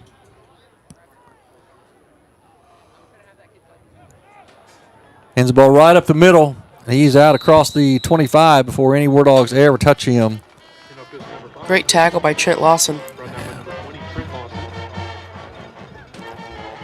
Unfortunately, what you have happening here is you got your safeties and outside linebackers having to make all the tackles because the front 7 of the Wardogs are getting handled by this offensive line. And the ball up inside again, number 5, and he trips over his own guy, or he's still running. They take that out across the 35 to the 37-yard line. Pickup of about 9 on the play. I think it's going to be just short of the first down. Gain of 9 on the play. And they are going to move the chain, so give him 10.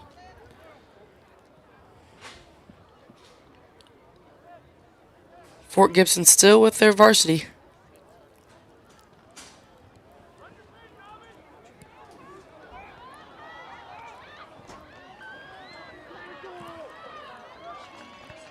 Play's going to go from the 37 up to the 48-yard line, maybe the 49, pick up about 12.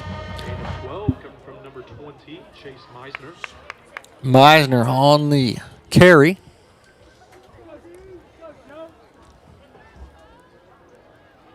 I mean, with all the skill and the speed on Fort Gibson, the difference tonight has been their offensive and defensive line have been impressive.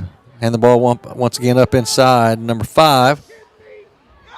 He gets across the 50 down to about the 48. Pick up about 3 or 4 on first down. Going to bring up a second down and a long 6 for the Tigers. That was Hayden Connell on the solo tackle. Sets up second down and 7.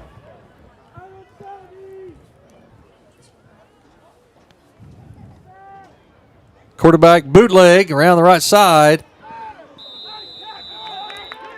Good tackle there by Hayden Connell in the open field. If I'm a Fort Gibson, I'm calling plays for Fort Gibson. I'm not running a bootleg with my quarterback. Not with the 28-point lead. Right there, Connell come out and hit him right at the knees.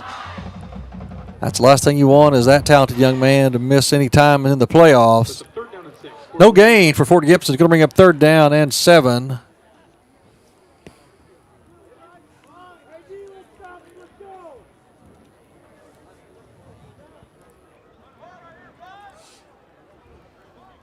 Third quarter score, Wagner over Oologah, 35-21. Ball's thrown out to Henson. It's caught, and he's going to fight forward. We're going to have a hold. That's going to be on number 2. That's on Keys. That's going to probably about the first thing he's done wrong all night long. He's already got 3 or 4 touchdowns. A couple of them long distance by the air, one by the run. If they're going to get him on a hold, that's going to negate that play there and bring the ball back. Fort Gibson has not punted tonight. They have scored on every possession, with the one exception, Jack, the one right before halftime when they fumbled it. Other than that, their offense have found the end zone every single time so far tonight. Broken Bow leading Poto in the third quarter, 29-7. Looks like Broken Bow will end up second in that district, and that's where Fort Gibson will go next week. And with the loss, Poto is going to be out of the playoff, looks like. Salisaw leading Ada 20-6. With a win, Ada wins that district. No, excuse me, Salisaw wins that district. Salisaw leading Ada 20-6. So that's probably where Wagner will be going if they hang on to the lead they have over Ulaga at this point. Quarterback drops back. He's just a sophomore. Looking around in the pocket, under pressure now. Now scrambling to his right. He's going to throw it. And it's going to go incomplete. Threw that one long ways down the field, and pretty good coverage there by the War Dogs. Back in coverage. A number of War Dogs there.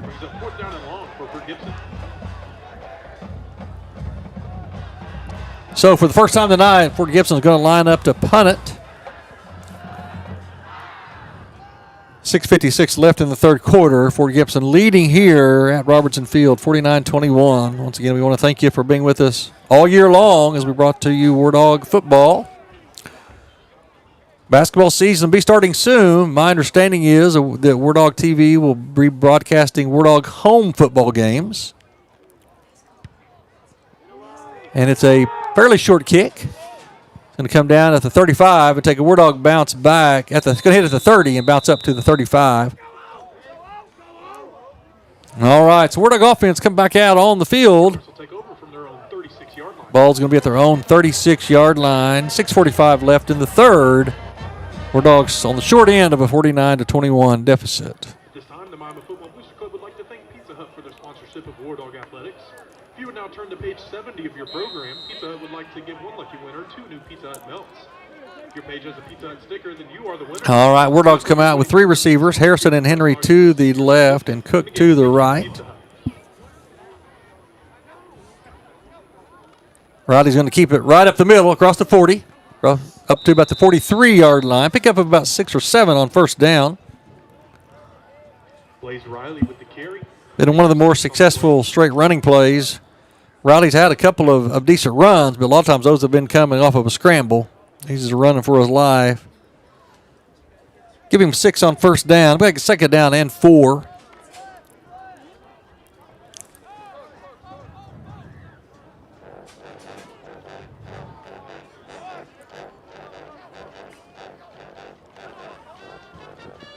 And the ball up inside to Fairman, and he's going nowhere at all. Maybe a yard. Going to bring up third down. Let's call it 3rd and 4 for the War Dogs.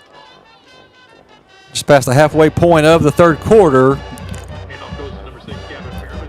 Picks up 1 on the play.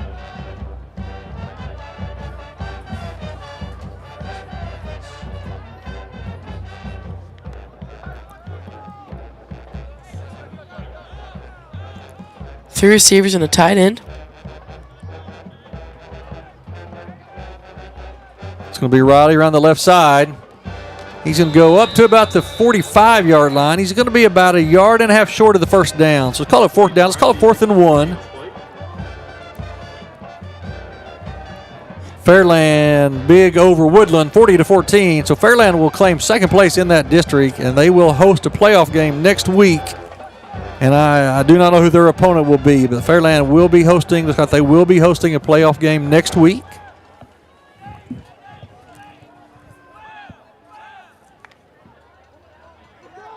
Fourth down and 1 for Miami. Got to get just across the 46. It's going to be Riley. He's going to have the first down easy. He's going to go up to right about the 50-yard line. Blaze Riley picks up the Wardog first down. Riley he definitely wants to run to his left. That was really good blocking by Fairman, sealing that edge. All right, Wardogs pick up first down. Ball right on the 50. 4:34 left in the third. Wardogs going to double tight look. Bring out your tickets for the winner for the First National Bank Pass for Cash. We'll read that winning ticket number off here in just a minute. Wardogs back in double tight. Riley gets it. Hitch and go.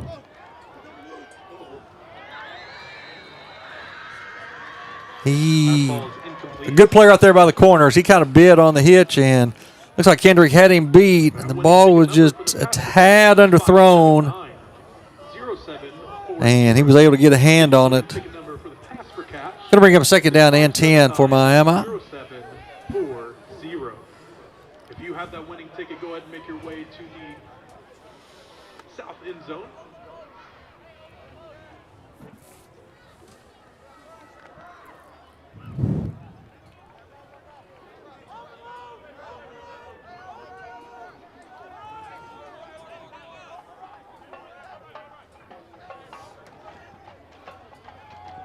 Going to hand the ball to the freshman, and he is nowhere to go at all. And they're going to stop him. Really going to mark it down for about a 1 or 2 yard loss. Going to bring up second down and 12. Warlock kind of tried to overload one side of the line of scrimmage there. Fort Gibson not having any of that. Going to bring him second down and 12. Third down and 12. Excuse me. Third and 12 after the incomplete pass and then run on second down.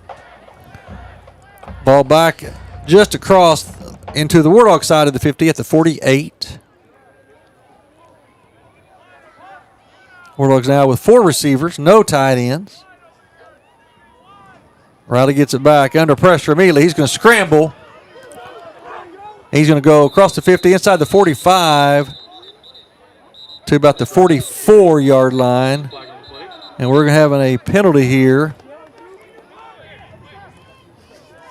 Going to have a little extracurricular activity after the play. Things are getting a little bit chippy out there. I'm afraid this one's going to go against the Wardogs.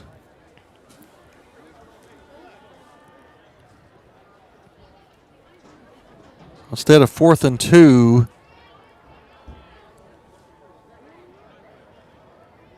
Official still discussing it. Once again, we want to thank tonight's broadcast student production team made up of Kiara Richards, Caitlin Lewis, Ella Shelton, and Parker Woods. Thank those Mama High School students for all the work they've done throughout this football season to bring you this broadcast. They're going to take this back. They're going to have a hold against the Wardogs. Right, so this is going to negate the good run by Riley. And it's going to move the ball all the way back to the 38-yard line. No, it's a personal foul. Unsportsmanlike conduct against. All right, so we're going to have a hold against the Wardogs, and they marked off that penalty. Now we're going to have a personal foul, unsportsmanlike conduct against Fort Gibson, which might give the Wardogs a first down. They mark off both penalties.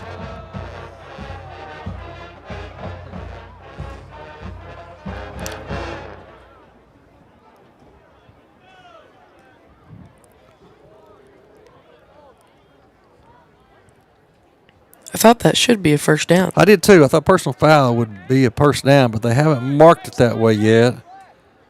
Right now, it looks like it's going to be 3rd and 7.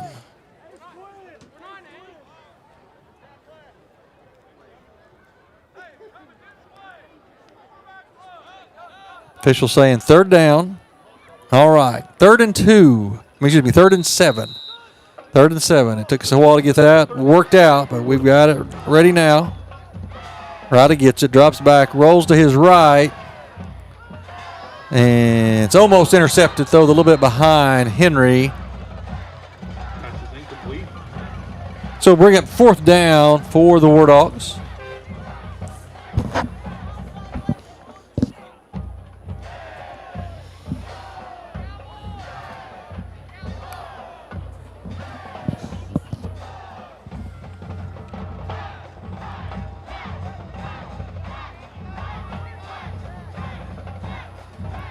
Again, we want to thank Miami Public Schools Director of Communications, Mr. David Frazier, and Mr. Ronnie Harner from the Miami IT Department, our in-studio engineer here tonight, for all the work they do bringing you these broadcasts. And once again, the War Dogs jump off sides. Fort Gibson kind of shifts their defensive line. They get down and then shift it, and the War Dogs have flinched time and time again tonight. So it was 4th and 7. Now going to go 4th and 12. And we're having a timeout by Miami. Coach Gardner wants to talk to him a little bit. 2:52 left in the third quarter. War Dogs trailing here at home to the Tigers of Fort Gibson, 49-21.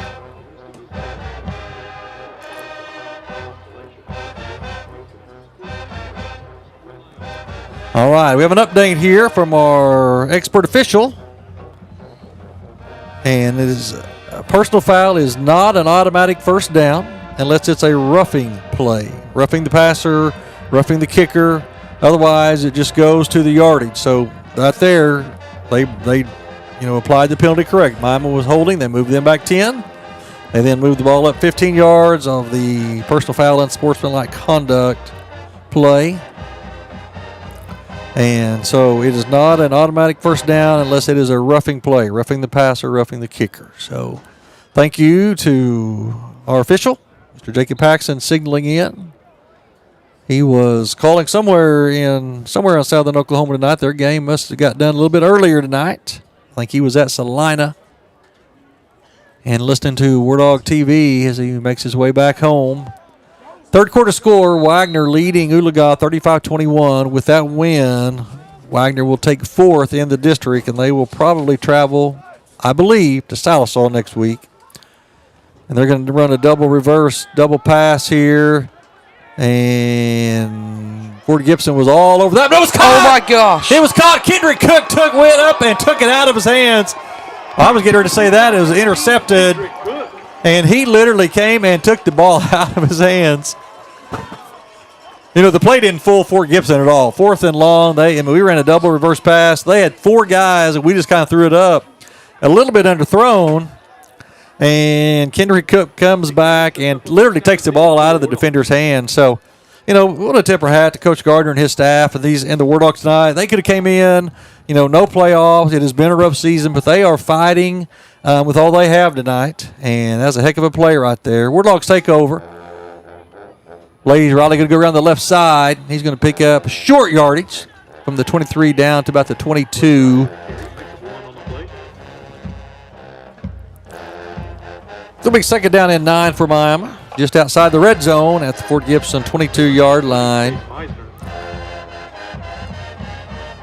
I said, sometimes the playoff pairings can be difficult to understand, but looks like that Cushing, who's going to win our district, will be hosting Hilldale next week. Grove looks like they will be hosting Ada. Fort Gibson looks like they will be traveling to Broken Bow. Pass is thrown out to Henry. And he's going to fight hard down for the first down inside the 15, down to about the 12-yard line. Let's call it the 13.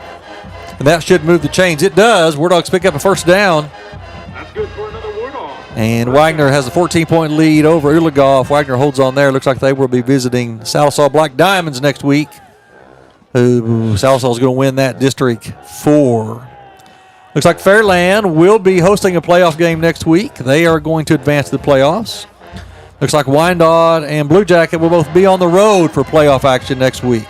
Riley gets it, throws out, and it's a little short, and it falls incomplete. Going to bring up 2nd down and 10 for the War Dogs. War Dogs putting together a good drive here. Their tempo's getting faster, staying in a rhythm. Yeah, they are competing, and they are fighting. It'd have been easy to come into this one and just kind of roll over and lay an egg, and the War Dogs have not done that tonight. Fort Gibson did, kind of extend that lead in the first half, and War Dogs fought back with a couple of late scores to cut it to half. It was 42-6 at one time. The War Dogs cut it to 42-21 right before the half. One score here in the third quarter by Fort Gibson. Riley keeps it around the left side. He's going to go inside the 10, down to about the 7.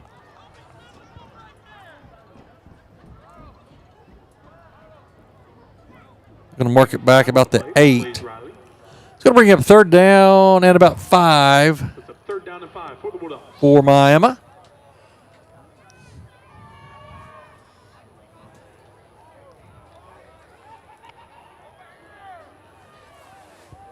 Late third quarter.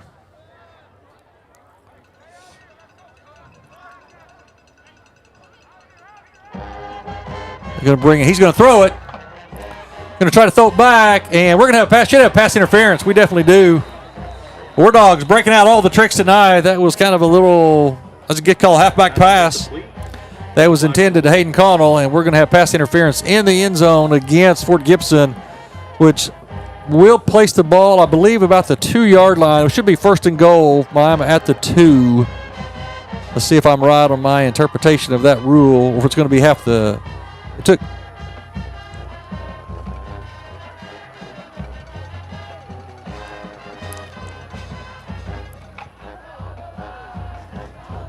They signaled that play. They signaled a penalty against Miami. Coach Gardner's want to know what is going on.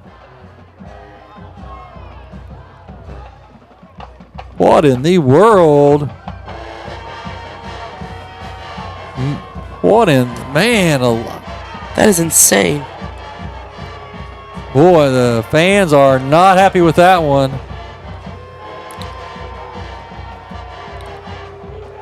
They literally called that pass interference on Miami. All right. Not that we want to be critical officials. That's a tough job, but that was a bad call.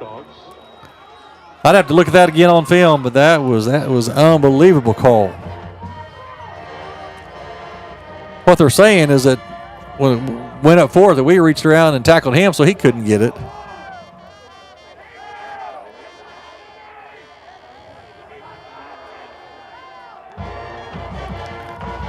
Fans are getting restless down below, Jack.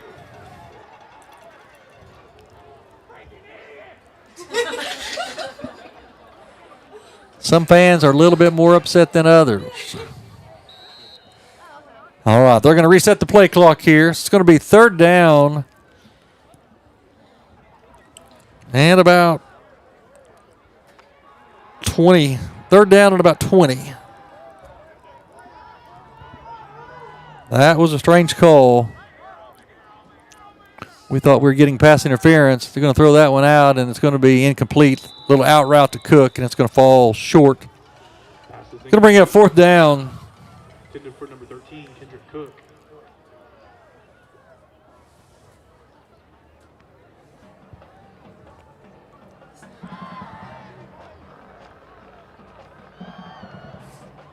Fourth down coming up for the War Dogs. 4th and 20. Ball at the 23-yard line. Got to get inside, down into about the 3.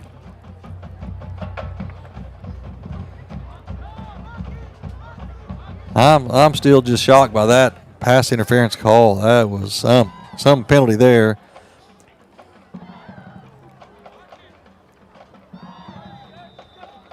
And we're going to have either a timeout or a penalty by the War Dogs. We're going to take another timeout. Timeout is called by your War Dogs.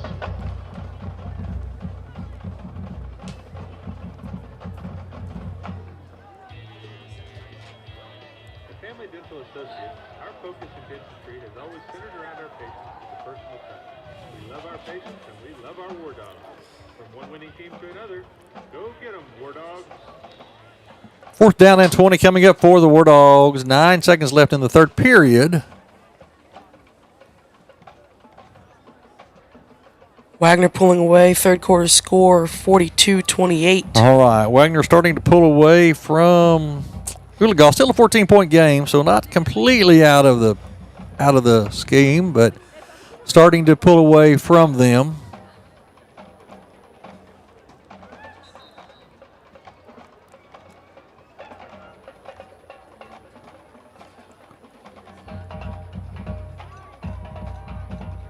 4th and long here for the Wardogs. Probably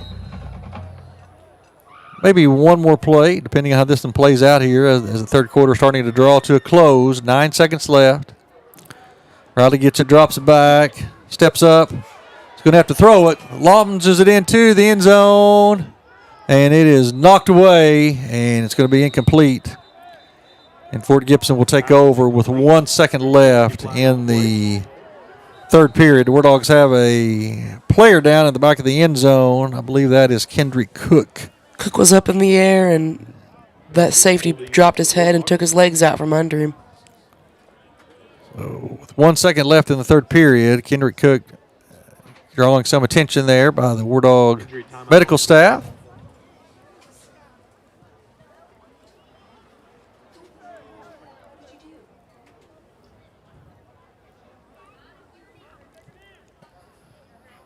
And you hate to harp on it, but man, you still just don't understand the pass interference call in the end zone that went against the Wardogs.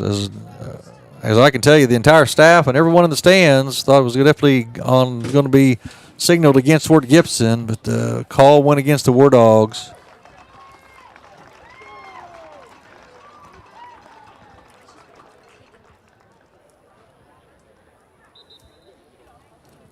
Cook jogs back to the sideline. Looks like he's going to be okay. All right, Cook up on his own power and jogging back to the sideline. So,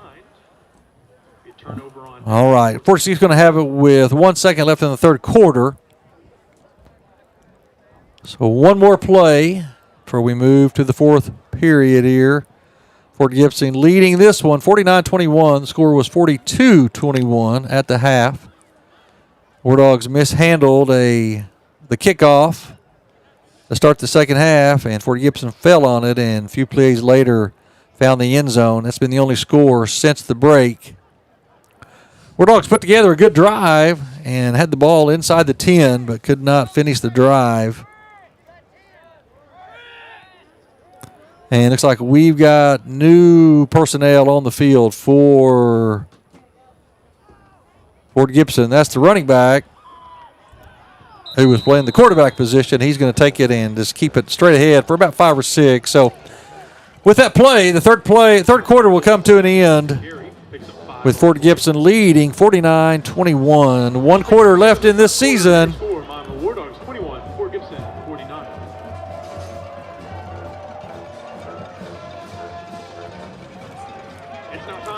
As the fall sports start to wrap up, be time for winter sports coming up. Wardog wrestling and Wardog and Lady Wardog basketball already practicing and underway. For either $50, $100, or even $250. So the wrestlers and the basketballers getting ready for their seasons coming up. Just a little high.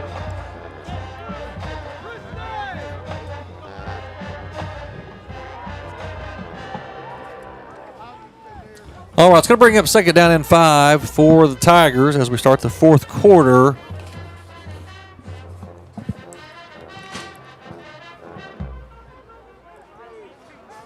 Once again, we want to salute and honor all of our seniors here tonight as they take part in their last game on Robertson Field. Ryder Oakley, Donnie Garfield, Gavin Fairman, Kendrick Cook, Hayden Connell, Trent Lawson, Bryce Barnes, Tristan Hardcastle, Elijah Wilkie. Fort Gibson hands it straight ahead. They got the first down. Some more seniors for the Wardogs. Carter Sander, Josiah Barley. That's your senior football players. Tackle made by Tristan Hardcastle. Seniors representing Wardog TV. Kiara Richards, Caden Lewis, and Ella Shelton. They were honored as well as part of the pregame ceremony. Their parents. Thank them for all the work they've done here as part of Wardog TV and all the things they do to bring these broadcasts to you. First and 10 for the Tigers. What Fort Gibson has done, they've got both of their running backs in the backfield. Number 5, who's their main tailback, they moved him to quarterback, and they're just snapping it to him, and he's either handing it off or keeping it. The the result of that should be a pretty rapid moving fourth quarter. It's been a longer ball game tonight. It's already 9:25, still a whole quarter to play.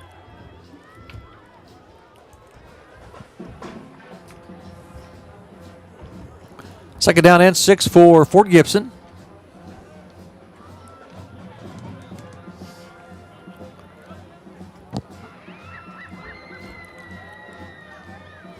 And the ball up inside. He's up to across the 45 to the 46. Number Wardog's in on the tackle. Red Howe, Trent Lawson. Donnie Garfield all in on the tackle. Going to bring up third down and about a yard for the Tigers. Playoffs will start next week all across the state of Oklahoma.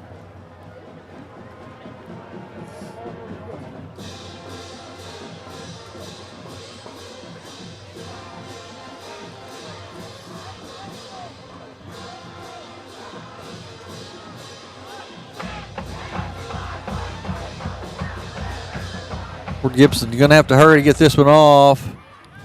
They are not going to. We're going to have a delayed game against the Tigers. Penalty flag on the play. It's delay of game against Fort Gibson. We'll back them up 5 for delayed game. 3rd and inches to 4th and 5. 3rd and 5, excuse me. Sallisaw and Ada now 20-13 Sallisaw in the fourth quarter. Sallisaw wins the district with a win there. Big hole and big tackle by Lawson. Fort Gibson takes the ball across the 50 and picks up the needed yardage for the first down. They keep the drive alive.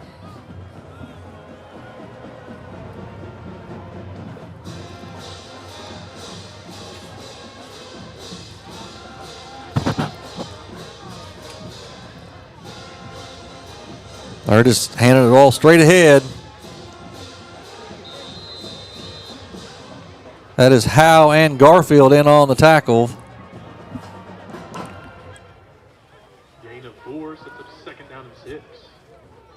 Even that offensive line with some substitutions is still creating huge holes for those running backs.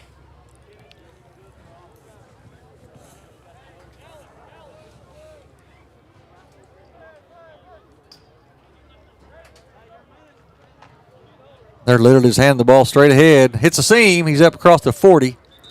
That's Howe once again coming up from the safety position to make the tackle. And he's going to be about a yard short of the first down. So 3rd and less than a yard for Fort Gibson. Ball sitting right at the Wardog 41-yard line. Gain of 5 on the play, sets up 3rd down and 1 for Fort Gibson.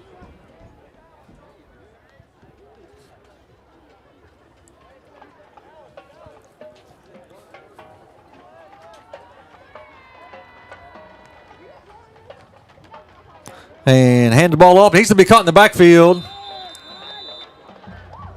That is Bryce Barnes on the tackle. I just got a text here from fellow coach, and we're not going to give you a name, but he said he just played the offensive pass interference call back as he's watching Wardog TV. He said horrendous call. Oh my goodness. So we didn't see it wrong, we don't think, at all here. That was a bad call. But it's not going to cost the Wardogs the game here, unfortunately. But the Wardogs could have put some more points on the board there. 4th and about 3 for Fort Gibson. And left tackle moved a little bit early. So let's back Fort Gibson up, back up 5. Flag on the play. False start against the offense. 7:49 left in this one. This game's gotten a little sloppy as it's went along here.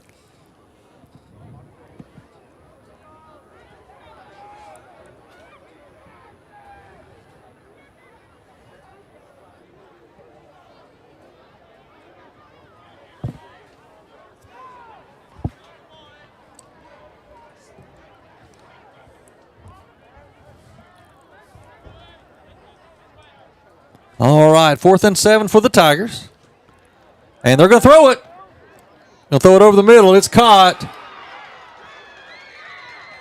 Tackled by Lawson and Henry and Connell, but move the chains. So the tailback can throw the ball a little bit too. And the ball moves inside the 30 down to the 28. That was a surprisingly well thrown ball by the running back. Wardog 28. Not anything fancy, just hit a tight end, running up the seam. And hand the ball up inside again, number 27. He's going to go down to about the 22-yard line, pick up about 6 on first down. Clock will go under 7 minutes. Connell and Fairman on the tackle. 6 on the play. Wardogs battling here. Unfortunately, just battling a tough opponent here tonight.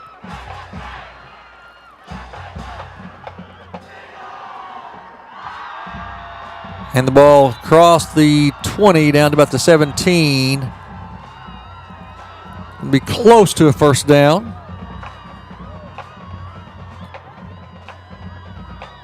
Let's call it 3rd and half a yard. That's a 3rd down and short.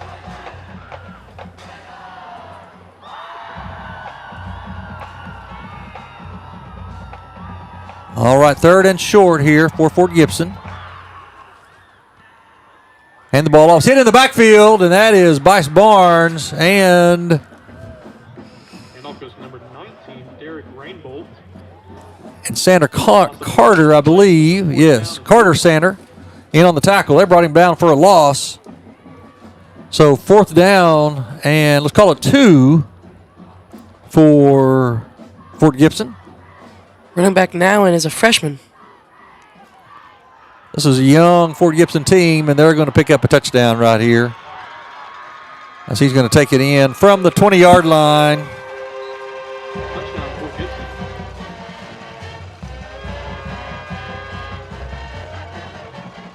Touchdown comes from number 5, Colt Stevens.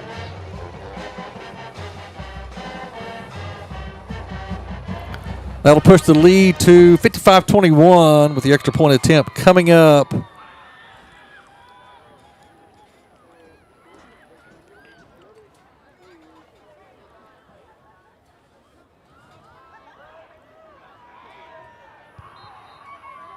And there's the kick, and it is good. It's good.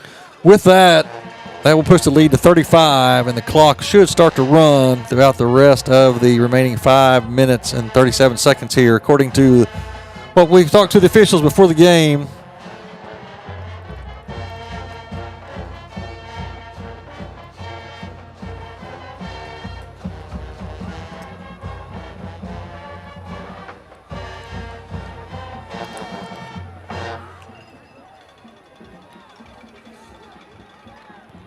All right, so Fort Gibson will be kicking off.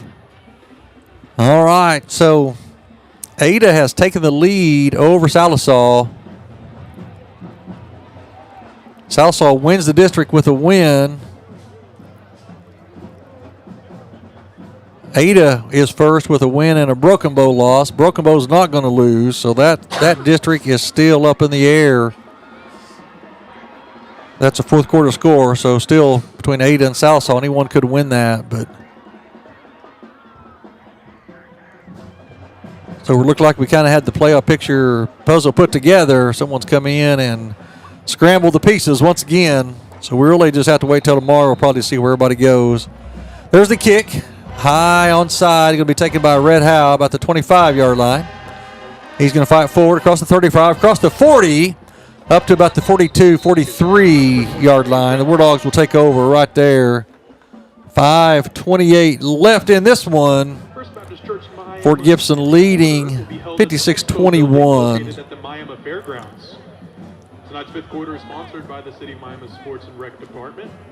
Sports and Rec Department is managed by Chuck McKibben. Him and his crew oversee the maintenance and upkeep of 6 different sports facilities. They are not going to run the clock, Sports and Rec Department also operates even though the officials talked to the clock guys before. The officials haven't signaled to start it. So, all right, Wardogs come out. 1st and 10, ball at their own 42-yard line.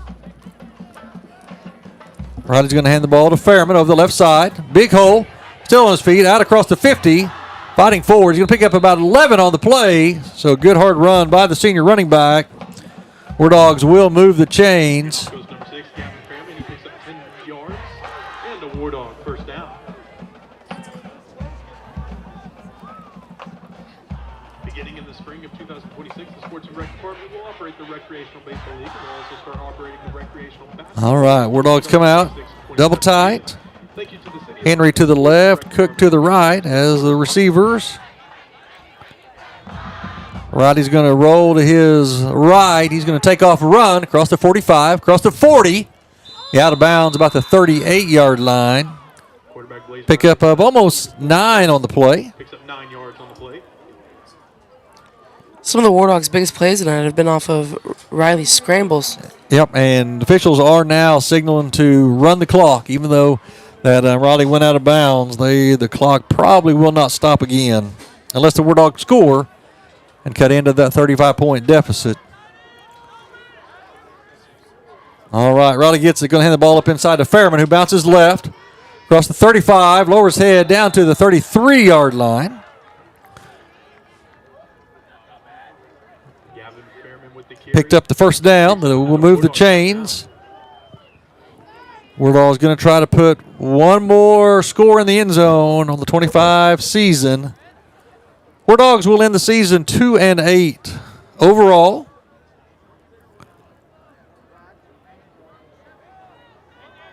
Fort Gibson will end the season 7-3 overall.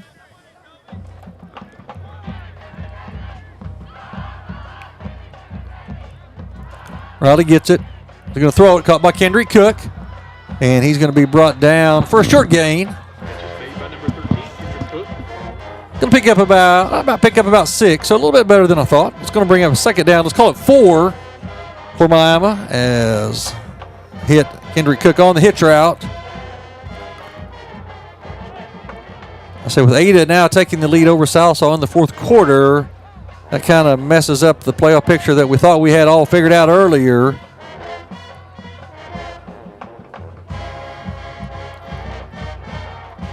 All right, Roddy's going to keep it around the left side. Still on his feet. Down and across the 20, down to the 15. War Dogs going to try to probably kind of go quick here because the clock is not going to stop. 10 yards, good for a War Dog first down. Going to be ball right at the Fort Gibson 15-yard line, under 3 minutes.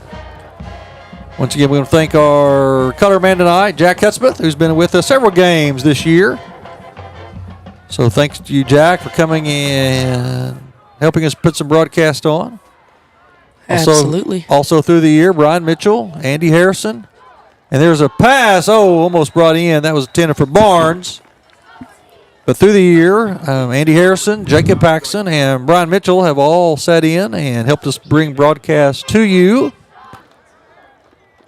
War Dog Athletics would like to thank Nutting. And we want to thank you. I want to thank you for allowing me to be a part of this for another year of Wardog Football. For providing tonight's post-game meal for all of our players. And it's quite an honor for me to be able to come and spend the Friday nights with you and bring you all the action of the War Dogs. Even though every day I drive to Seneca and teach the Indians there, I always be a War Dog at heart.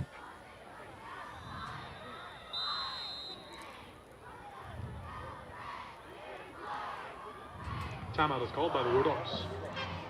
Didn't have enough people on the field. War Dogs had to take a timeout. That is their last one. The 2:36 left. Like I said, once again, I want to thank you for allowing me to be a part. To Miami Public Schools Director for Communications, Mr. David Frazier, to Miami Athletic Director, Rusty Mercer, and all the administration who bring all this together. Thank you so much for letting me be a part. And one more next year, we'll be back. And we'll start to look forward to the 2026 football season. And Ronnie's smiling at me, but it'll be here before you think of it. We'll conclude tonight's activity by the taking of the down of That as we move to wintertime, and winter's going to hit tomorrow night sometime, it's going to get cold. the flag exit. But get out this winter and go watch the War Dog basketball, go watch War Dog wrestling, and cheer on these young men and women who represent you and put in a lot of hard work. War Dogs have first and 10, ball at the Fort Gibson 15-yard line. Tyler Martin in to the backfield with Riley. Two tight ends. Henry and Cook split to the right. Going to hand the ball to Tyler Martin around the right side. He's going to fight hard up to about the 3-yard line. So big run by the freshman. Martin. He's brought down around the 3-yard line. First down and Going to bring goal. first and goal for Miami.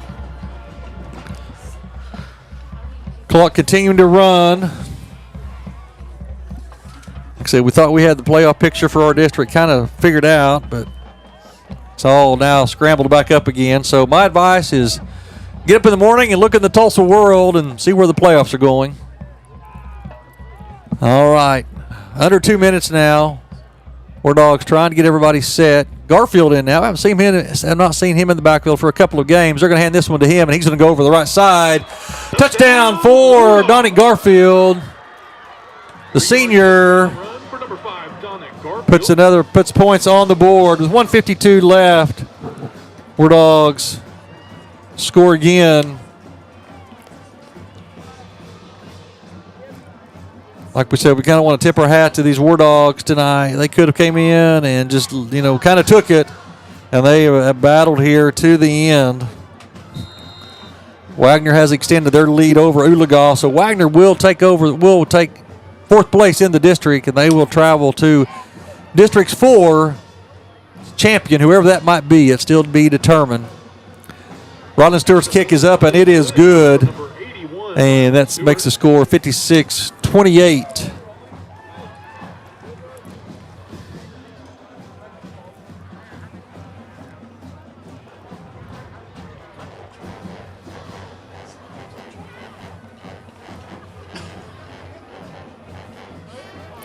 Wyandotte big over Keys in the 4th quarter.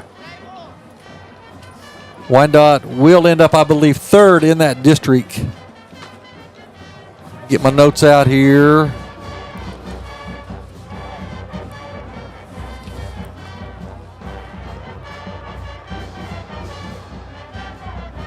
Now, District 3 out of Class 2A. Adair, ranked number 1, is the champion. Salina is the 2nd. Keys and Wyandotte deciding 3rd and 4th tonight, and Wyandotte with a big lead. They will end up 3rd. So Wyandotte will advance to the playoffs. Class A, Fairland and Woodland battling for 2nd and 3rd.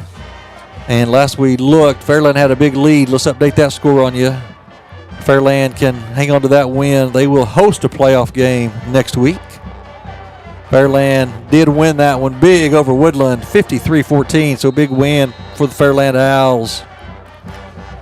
Blue Jacket also will advance to the playoffs next week. I believe they ended up 3rd in their district. They will be on the road, but still playing in the postseason. Stewart's kick is up. It's going to be taken about the 25-yard line, and he's going to go east and west and be tackled about the 26. So Fort Gibson will take over with under 2 minutes left as this one's starting to wind down. So congratulations to these seniors. And even though the season did not go as they had hoped, they have played a big role in the success that the Wardogs have had the last 3 years. 3 consecutive winning seasons, 3 consecutive playoff appearances, and these young men played a big, big role in that, and we're going to miss them next year. All right, Fort Gibson now taking over. Ball at their own 29-yard line. Finally, we have another quarterback. They're going to line up under center in the I formation. They're going to turn and hand the ball to the tailback, and he's not going anywhere. Something you don't see that much in football anymore, the old I formation with the quarterback under center. I think it disappeared and reached its premature death. As an old grumpy coach sometimes, nothing drives me crazier than to have 4th and 1 and you get in the shotgun. To me, 4th and 1 in the shotgun is 4th and 5. Just a reminder that I say get that quarterback under center and get him up there close to the line of scrimmage. All right, 2nd down and 10.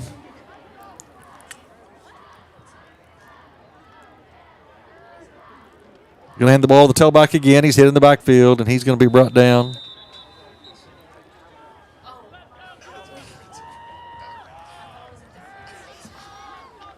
tackles made in the backfield by number 71, Josiah Barley. Barley on the tackle, and we're under a minute now. And one final time here, we want to thank our student production team for all the work that they have done to bring you these broadcasts. And I know you're probably getting tired of me saying their name, but I don't think we can tell them thanks enough. Once again, Kiara Richards, Kaden Lewis, Ella Shelton, Parker Woods, all the crew and other students who played a role in bringing you Wardog TV. Thank you to them so much. And he's going to be tackling the backfield, and that's going to bring this one to a close. That will run out the clock on this game and the season. The Wardog seniors will walk off for one final time as we bring this one to a close. So for all of us who are a part of Wardog TV, for myself, for Jack Hudspeth, thank you for being with us this year, for joining us so many nights here for Wardog TV. And God bless you, and have a safe weekend and a good winter holiday coming up. Get out and watch some Wardog basketball, some Wardog wrestling, and continue to encourage these young men and women. Wardog TV will be broadcasting all home Wardog basketball games. Unfortunately, we can't do all of them. They play like 25 games, but we will broadcast all home Wardog basketball games. All right, so we're going to close everything down here. And like I said, one more time, thank you for being with us, and may God bless you and your family.